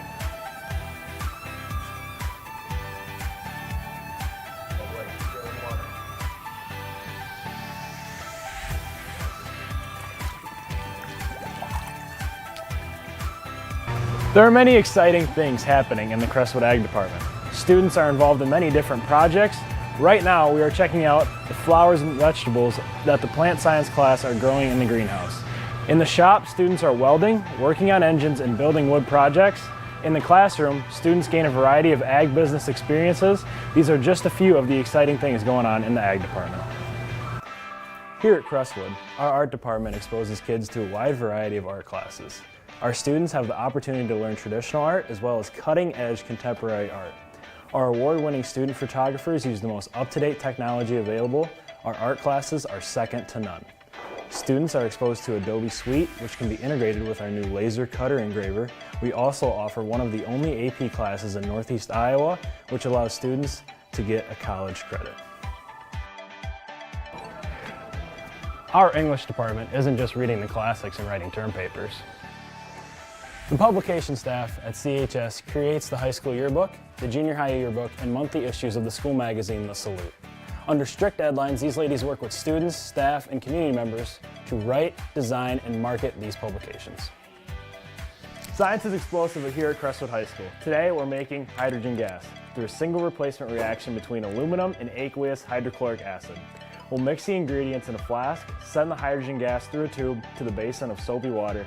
The hydrogen gas will fill the soap bubbles, and if we touch the flame, kaboom! It results in a synthesis reaction. I have no idea what any of that means, but it's still pretty cool. Our math department offers classes from basic algebra to AP calculus. Today, we have the integral from 0 to 6 of 3t squared minus 2t plus 4 minus the integral of 0 to 6 of 6t minus 2. Answer to that is 204 minus 96, which equals 108.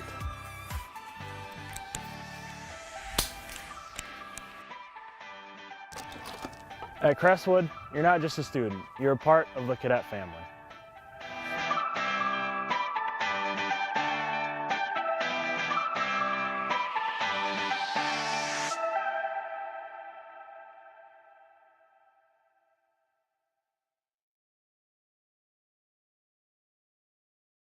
Welcome back to the Crestwood Gymnasium as a great ceremony during halftime, recognizing Brady Mickelson for all he does here at Crestwood and the rest of the custodial staff, and honoring Brady as he is retired. And a great moment there because Brady's moving to Waverly. That's correct, I believe. And yeah, He is moving to Waverly, but when you see him great out there, idol. When you see him out in town, everybody knows Brady in town, I think, and he knows everybody else in town. You see him out there riding his bike. Every time I drove past him when he's riding his bike, he'd always be waving his head off at me. Yeah, you're pretty famous out there too, Holt. So I think he waves his head off at everybody when he rides his bike. I saw an article in the paper that was saying he stops into local businesses just to say hi to people. yeah, great guy. You see him at Fairway sometimes, and he worked at the fitness center as well. Yeah, I seen him at the fitness center quite a bit. A great guy and truly a legend in the Cresco community. Yeah. He will be missed too, but I'm sure he'll be coming back to some games here. Yeah, hopefully.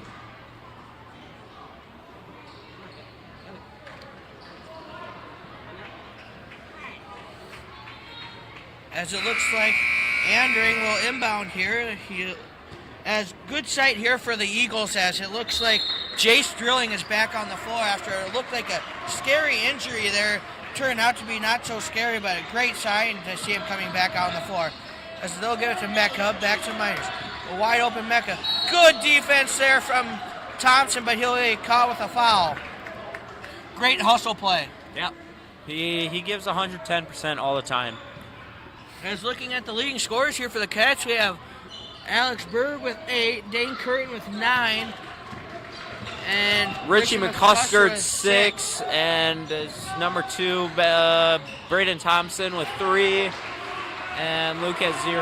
And the Cadets have really done a nice job holding Metka and Myers in check, with Metka with 6 and Myers with 8. So great job, as great scouting report for head coach Chris Sullivan. Thompson for 3, no good. Rattle her out. Crowd would have went hype there for Thompson. The roof would have just came right off this place. Eagles will get over here to Metka. Back over to Myers. Over to Andering. Andering to Myers. Myers going to look to drive. He'll get it to Mecca. Mecca's going to drive. He'll go up for 2. The hoop in the arm. He'll head to the line to shoot 2. As head coach Chris Sullivan's over there saying, hands up. As how many times have we gotten this far in the game and seen the scoreboard saying Alex Burke has 1 foul on the night? I don't think we've ever seen that. I don't think we have either. So I don't think he's ever made it to the second half with under 3. Good performance here from Alex Berg. Over to Thompson. Thompson to Curtin. Especially with these refs being picky. Yep. As Curtin gave that one right to Mecca. Eagles throw it away. Or traveling violation over there on number 15, Andre. As Drake Sturr will check into the ball game here. Is he 2 for 3 on the night on threes, I think? Yes, I believe. Or 2 for 4, something like that. Over to Dertina. As Drilling will kick that one out of bounds. Good effort there from Jace Drilling. Timeout here, head coach Chris Metka. He's going to try to look to get his squad back in this game. What do you think the Eagles need to do to get back in this ball game? As it was a 17-point ball game at half, and they've got her back down to a 12-point ball game. So Cadets have not scored in this quarter, so they need to look to get a little mojo going on their side. Try to push the Cadets on turning over the ball. They're going to need to get rebounds as well, so it's going to be a rebounding second half. Think the Eagles might look to implement a little full court press here? Or yeah, they did that the first half, but did it work? Sometimes yes, but not all the time. So maybe they go a different type of press. Who knows? We'll find out. As it's going to be important here for the Cadets to get some wins here. As I've been talking with some players, they think they can win out. I think they can too. And then they'll carry a lot of momentum into the postseason. We don't know where we're going yet, but momentum's huge here in the game of basketball. As McCusker with the ball now. He'll give it to Curtin. Myers skies high for that one. To tip it, he'll intercept the ball. Go Andering for 3. That's no good. Rebound McCusker. McCusker skied high for that one. McCuster's going to push. He's got his foot on the accelerator. Over to Berg. Berg's going to drive. Berg to Dertina. Dertina for 3. No good. Well, a foul here on Dane Curtin. As Myers will inbound here for the Eagles. He'll inbound. Oh, no, that was on Berg. Oh, that was on Berg. I thought they called him on the little contact when he just come down with the ball. Yeah, Dane had his hands up, so I don't know why they would have called that on Dane. I didn't know if there's a little body contact there or not. Yeah. As well as a traveling violation, and the Eagles must not have got the memo. They fly everywhere, they're an Eagle. Yep. But occasionally they walk in. They've just been walking too much on this basketball court today. I know.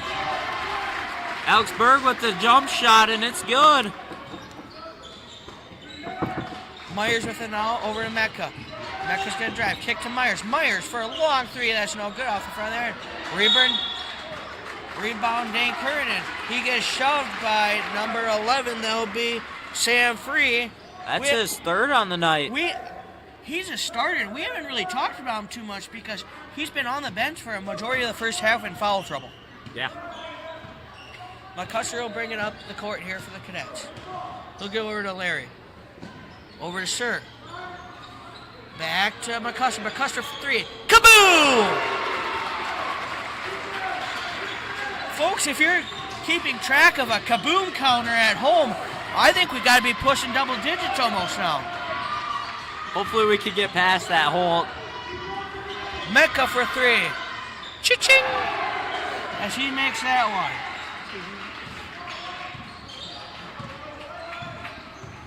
McCusker will bring it up here for the Cadets. He'll go over to Dertina. Over to Sir. Sir for 3. No. It's off the front of the iron. As Andering's looking to bring it across the timeline here for the Eagles. He'll get over to Drilling. Drilling with a lot of physicality there. Try to get to Myers. He loses it. Long 2 from Myers. That's good. Myers has really been putting his stamp on this second half. He's up to 10. He's up to 10. And we mentioned you have to keep them contained. They did a nice job in the first half, but the Cats are struggling to keep Mecca and Myers contained. As they each have, Myers has 5 points here in this half, and Mecca has 6. So Mecca with 2 or 3 3-pointers here in this quarter, so has to do a little better job of containing them. Yeah. Was that close could have to been a called backcourt over. Yeah. violation there. They'll have Drilling open. Drilling will make that one. Cadets really need to respond here. We need the momentum shift. I can feel the Mo going to the other side. I can see him getting out of the bleachers over here and walking over to the other side now. They'll get over Berg. Berg you think he could just turn around there. He's wide open. Sir for 3. Kaboom! There it is. We need that. That's huge. Massive 3-pointer there from Drake Suarez. He says yes, sir, to the open 3-pointer. Eagles need to get it across. They will. And we'll have a foul here on Alex Berg, as that was going to be a backcourt violation there. Yeah, it would have been. A little break here for the Eagles as Dane Curtin will check into the ball game here as Alex Berg 3 fouls. Just like we were Just talking. like that. We were talking how he was being really smart about the fouls, and then he changed. Here comes Richie McCusker. He'll take that. As the Cats wanted a foul there, as they didn't call it. And the layup was no good. I think Richie's used to people going up and trying to block those. We don't have the view, but from our view, it looked like there might have been a little contact. But yeah, maybe not enough to warrant a foul, but you never know. Eagles almost throw it away. Andring with it now. Over to Myers. Over to Mecca. Inside to Drilling. Drilling's going to go up. No good. Offensive rebound. Another offensive rebound. As we said, the Cadets have to get the rebounds. That's been the Achilles heel so far in the second half. And McCusker with the ball. He'll back it out, run a play. He'll go over to Isaacson. Back to McCusker. Over to Curtin. Curtin will throw it away. Andring brings it up here for the Eagles. Good defense here from Dutina. To a wide open Myers under the basket. He'll leave it short though. Cadets need to hold on to the ball. As it goes out of bounds off the Cadets. So far we have a pretty ugly third quarter, I'd say, from the Cadets standpoint. Yeah, it's not good at all. Eagles inbound the ball here to Metcalf. Over to Andring. Andring's going to get fouled by McCusker. As we stated at the top of the broadcast, Cadets have been a very roller coaster team, and we were hoping they could get over that state of the year, but I don't know. So far tonight, it looks like a pretty drastic roller coaster drop down here. Yep. Hopefully we can, build that hill going back up, though. Yeah. As head coach Chris Sullivan calls a full timeout to discuss that, and we'll step aside and pay some bills.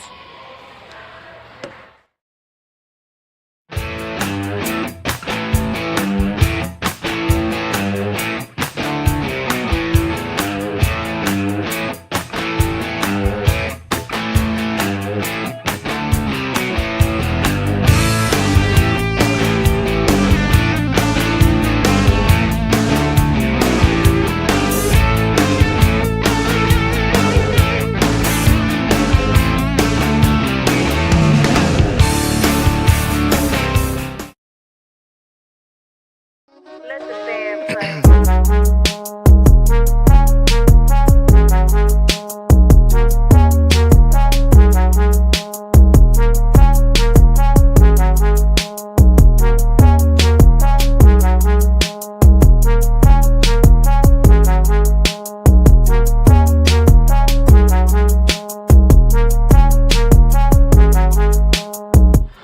Welcome back to the Crestwood Gymnasium. At the end of the first half, it looked like the Cats might run away with this one, but it's sure been tightening up here as the Eagles got her back within a 10-point ball game. So with Andring at the line, so they can make this down to an 8. So hopefully the Cats can get the Mo back going. I mean, they made a 3-pointer, and we thought that might have been the boost there, but so far, not so good. As Andring puts that one up, he finds nothing but the bottom of the net.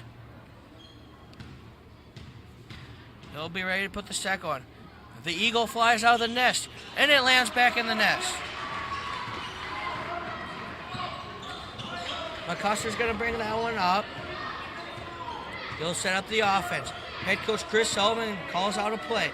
Over to Sir. Sir, open for 3. Yes, sir! Kaboom! There we go. We need that. That could have been the stamp on the ball game.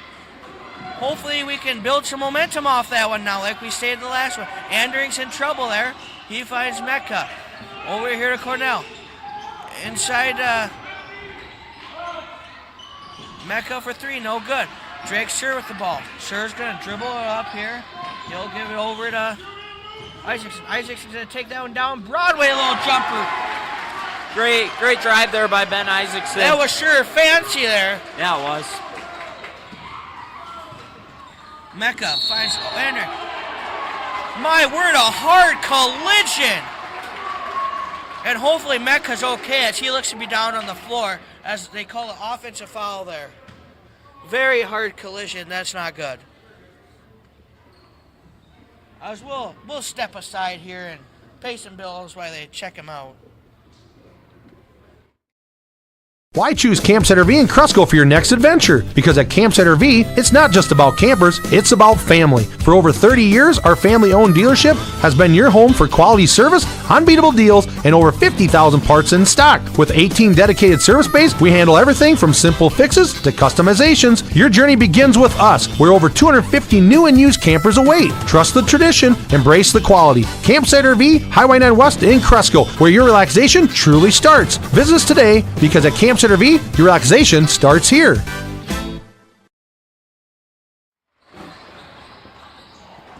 Welcome back to the Crestwood Gymnasium. It's a great sight to see Andring head back to the bench under his own power. It looks like maybe a shoulder, perhaps. What do you think?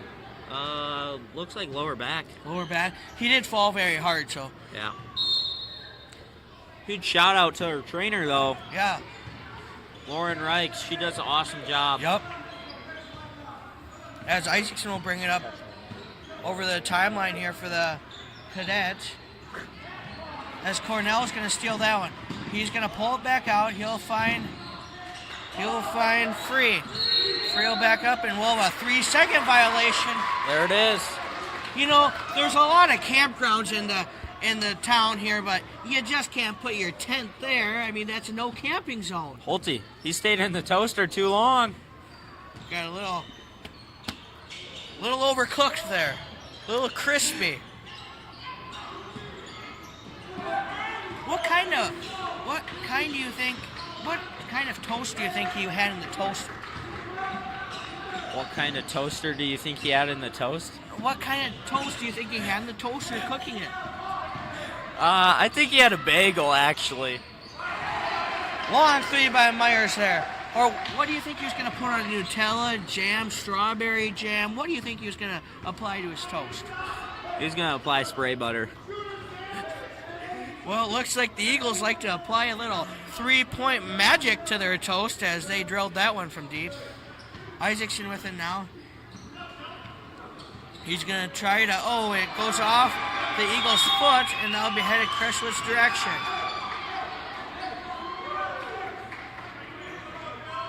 .8 seconds left here in the third quarter. Dane Curtin will inbound the ball. He'll get it into Isaacson. Isaacson's going to have to work pretty quick. Isaacson for a 3. No good. Myers throws it up deep. Be no good. He's got a cannon. My word, he just really threw that down there. Yeah, he did. As Alex Burton's going to check in here, but we're going to step aside and go to our advertising partners. This live stream is brought to you by CUSB Bank, with locations in Cresco, Ridgeway, Lime Springs, Osage, Charles City, Waverly, and Shell Rock. We are proud to support Crestwood High School activities, sports, and academics. Go Cadets! Open a CUSB account in person or online at CUSB.com. CUSB Bank, member FDIC, equal housing lender. Why not? Bruning. You got A's. Where was that at? Ocala, Florida. What about Oklahoma, where Between the Rows are racing? That was in Arizona. That was in Arizona? I thought it was Oklahoma. Did you watch that? Between the Rows?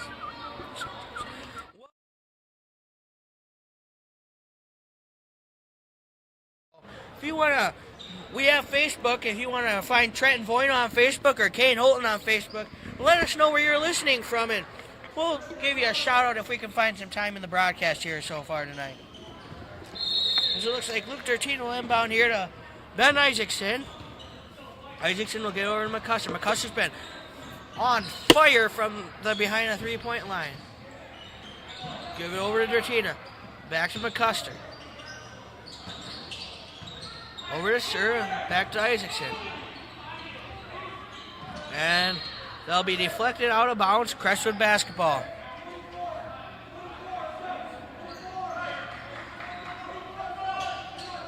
Catch will inbound to Isaacson. Over to Sir. Sir to McCusker. McCuster open for 3. Kaboom! There we go. Richie, he's on fire. How many points does he have? 12? I think somebody better find the fire extinguisher. Yeah. Because he needs to practice to stop, drop, and roll if he's on fire. Yeah, I know. That won't be no good. Rebound McCusker. He finds Dertina on the other end. Dertina's going to look to take that one home. And it'll be rattled in and out. That one was up there for an eternity. I think Luke is cursed or something because every layup he's trying to make, it went in and then it rolled out. We have to take the rollers off of the basketball. That's what it is. Yeah. Quite noisy in here. I don't know why. Just really noisy right now. As they're going to flip the call and say that the ball is off of the Cadets. As Metka's back in the game for the Eagles. That's big for if you're an Eagle fan out there.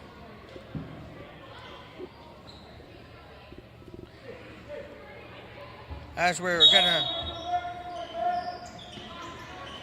Eyota's gonna inbound here to Cornell, and that is gonna be a backcourt violation. If he touches it, he will touch it. So a very costly turnover there for the Eagles.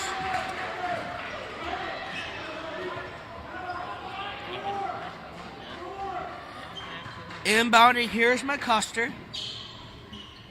McCuster will find Larry Bird right underneath the basket. He'll put it up, no good. But he'll head to the line to shoot two.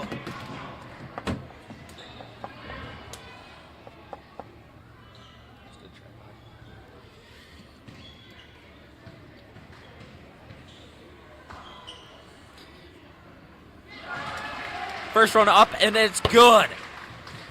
Larry Bird's gonna attempt to make the second one as he's up to 11. We haven't checked the scoreboard in a while. Drake Sure with 14. Offensive rebound, Luke Dertina. Over to McCuster. McCuster for three. Oh, that rattles in and out. She was halfway down, then she popped out.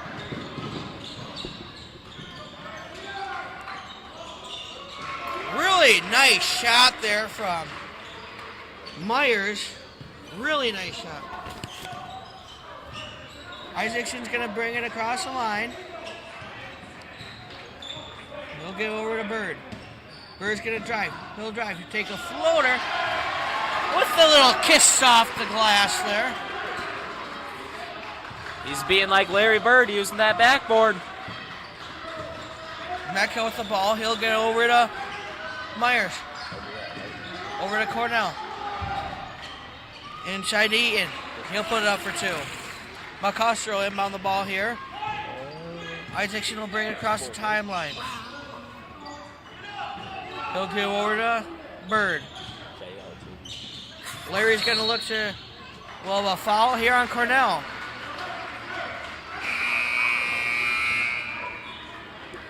As if you were not aware, tomorrow is Park and Rec basketball night and AAU basketball night, I believe. So if your children are involved in that, bring them out to the game, as I believe they're doing stuff at halftime for that. McCuster for three, no good. Rebounded Eaton. Bringing it down the floor is Nathan Kraft. That's Kraft's nephew out there. Tertina's going to take that one right down Broadway. Over to Eaton. Back to Myers. Myers going to go up for two. Now rattle in and out.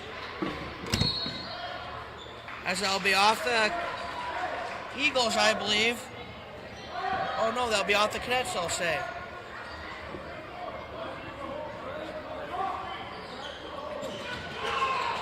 Kraft's underneath the basket, no good. You think if Kraft gets a little points here, you think that's a bragging at the Christmas dinner table? A little bragging rights at the Christmas dinner table? Absolutely. They'll be talking about that all dinner long.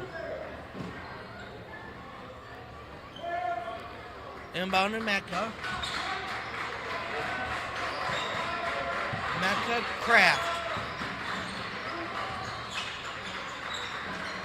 Oh, Mecca from the charity stripe, no good. Will a foul here on Eaton.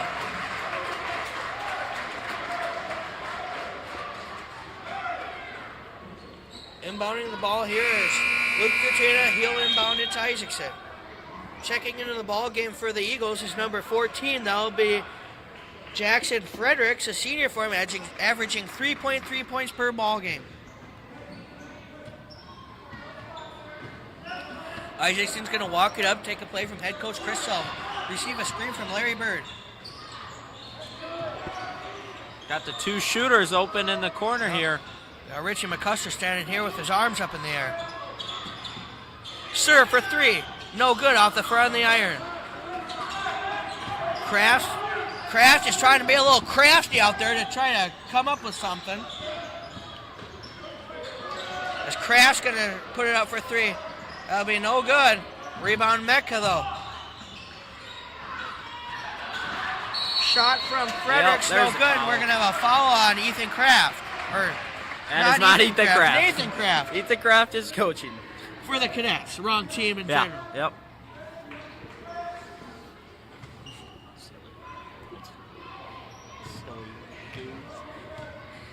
Ben Isaacson will bring it across the timeline.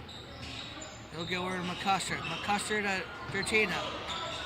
Good save there by Luke Dertina. And timeout head coach Chris Sullivan. And we're going to have a 30-second timeout, so we'll keep it right here. And what do you think? What do you think's the rest of the game plan? What do you think both sides are drawn up on their chalkboard? I bet you Cadets are probably going to try to waste clock and hit those open shots and be smart with the ball. And then Dover-Eyota, they're going to try to push it up the court, and they're going to try to get those rebounds and make those shots. Good fourth quarter here for the Cadets as you got McCuster draining some threes, and McCuster, he's up to 12 points, and we have Sir with 14 and Berg with 13. So big nights here, and I think Curtin's still stuck on 9. Yeah. We got viewers from Cedar Falls. Shout out Mason Peter and his crew there watching us on the old Cadet Zone. Sir will get the ball here as over to Berg. Berg's going to try to look to drive. He'll take on Mecca. He'll take a very highly difficult shot, rebounded Kraft. Fredericks. Over to Myers. Myers for 3. That's good.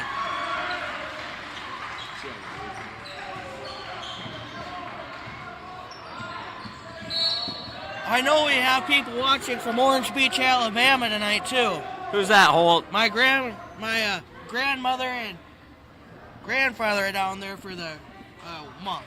Really? They don't like the cold up here or what? Well, I don't know what they're leaving for. There's no snow out there. Yeah, I know. They got snow down there, yeah. Yeah.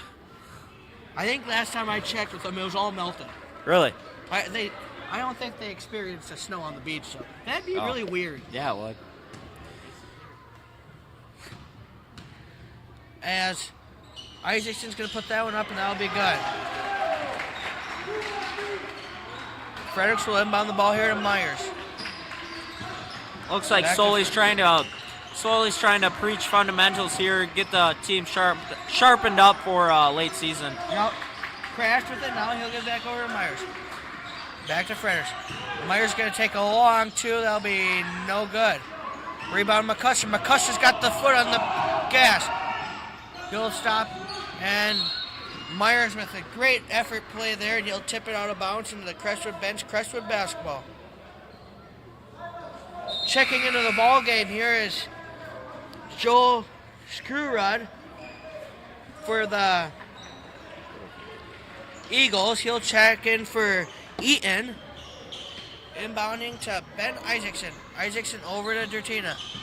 Got Drake Sir open on the other wing. Dertina underneath the basket. There we go. He'll put that one up for a deuce. I don't know about you, Holt, but these young bucks, they played big minutes at the start of the season, but they haven't played big minutes recently. No, well, you have to keep in mind we had some injuries with Richie out and Luke was out, so offensive rebound, Dertina. Second chance, no good. Myers will look to bring it up here for the Eagles. He'll kick it back out to Kraft. Back to Myers. Myers for 3, no good. Rattles out. Well, a foul here on Myers. So that'll be a shooting foul, so they'll send Richie McCuster to the line to shoot 2.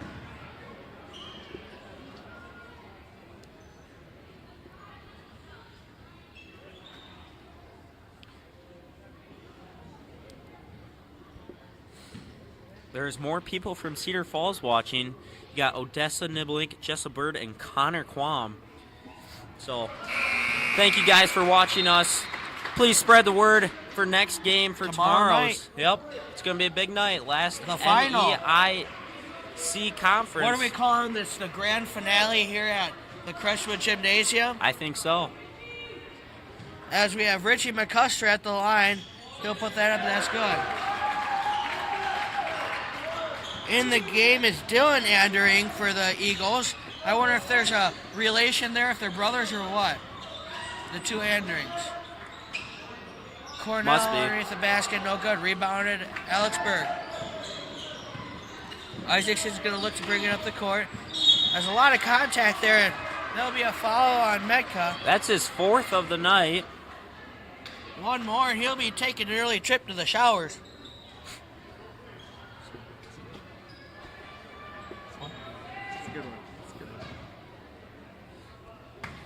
Ben Isaacson's at the charity stripe. He'll put that one up, and that's going to rattle out. You know, we really need to work on our free throws if we want to make a run in the postseason. Yeah. That seems to be a problem. Yep. I know.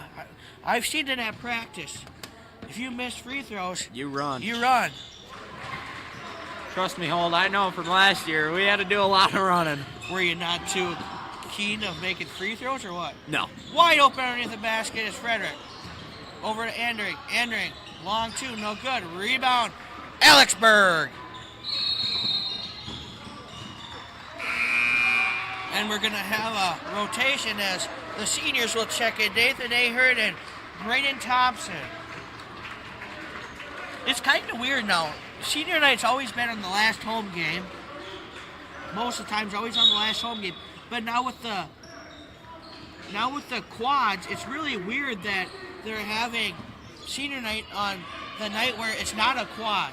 So tomorrow night's a quad. So I wonder if that's why they're not having senior night. Yeah, but was New Hampton canceled or no? No. No.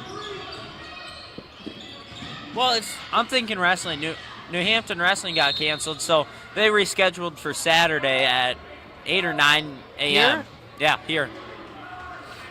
Years past, it might get canceled again. I think there's a snowstorm coming in. Yeah. I think years past, when the boys and girls play New Hampton on the last game, it's always been the last game of the season, but for whatever reason, this year it's not. Maybe it's because you're graduating. Maybe because you're so special, Holt. Maybe. But I know when it was the last game of the season, since the girls' playoff is a week before the boys, the girls would always go play like 2 or 3 nights before the boys. So it's kind of weird, but, times change, I guess. Yeah. Isaacson with it now. He'll give it to Reese. Reese. Ahern. Ahern's going to go up. He'll get 2 on senior night. That's great to see.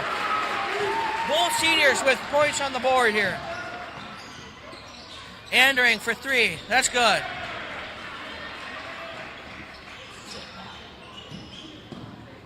Well, it looks like Crestwood's going to take both bowl games here this year. We had the Sully Bowl against Turkey Valley, and now the Crafty Bowl looks like it's going to head Cresco's way this year.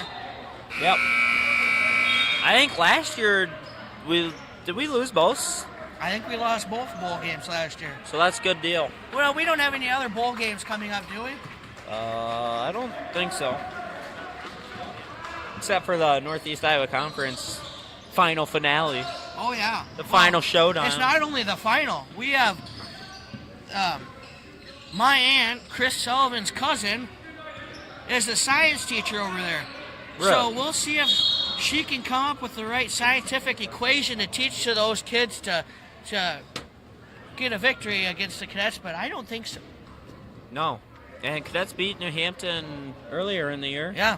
And the way Cadets have been playing recently, they've been doing pretty good. That was a very interesting game. Really? As Sully got a technical. Oh. And Is it the same reffing crew? I don't know, not tonight. But Sully got technical, and he was told to sit on the bench for the whole second half, and he would stand up to, do what he's doing now, talking to his players. The fans at New Hampton would all stand up and start screaming at him to sit down. A very hostile environment, and I'm really looking forward to tomorrow night for the finale. Yeah. Cadets win on senior night. That is huge for the seniors. Get a good win in and hopefully they finish out the last home game tomorrow with a win. We have, that'll be the last game here. Probably, playoffs probably will be on the road, but that'll be the last home game here at the Crestwood Gymnasium. And a big night for the cadets on senior night to get a win, as you said, and build that momentum. As they said, they think they can win out. It's one game at a time, though, as Sully says all the time. One game at a time and see what you can do. We'll be back on air tomorrow for a quad. We'll have the girls' game and then the boys' game. That'll be the grand finale here at the Crestwood Gymnasium. So we'll say farewell for tonight, and we'll see you tomorrow night for the grand finale.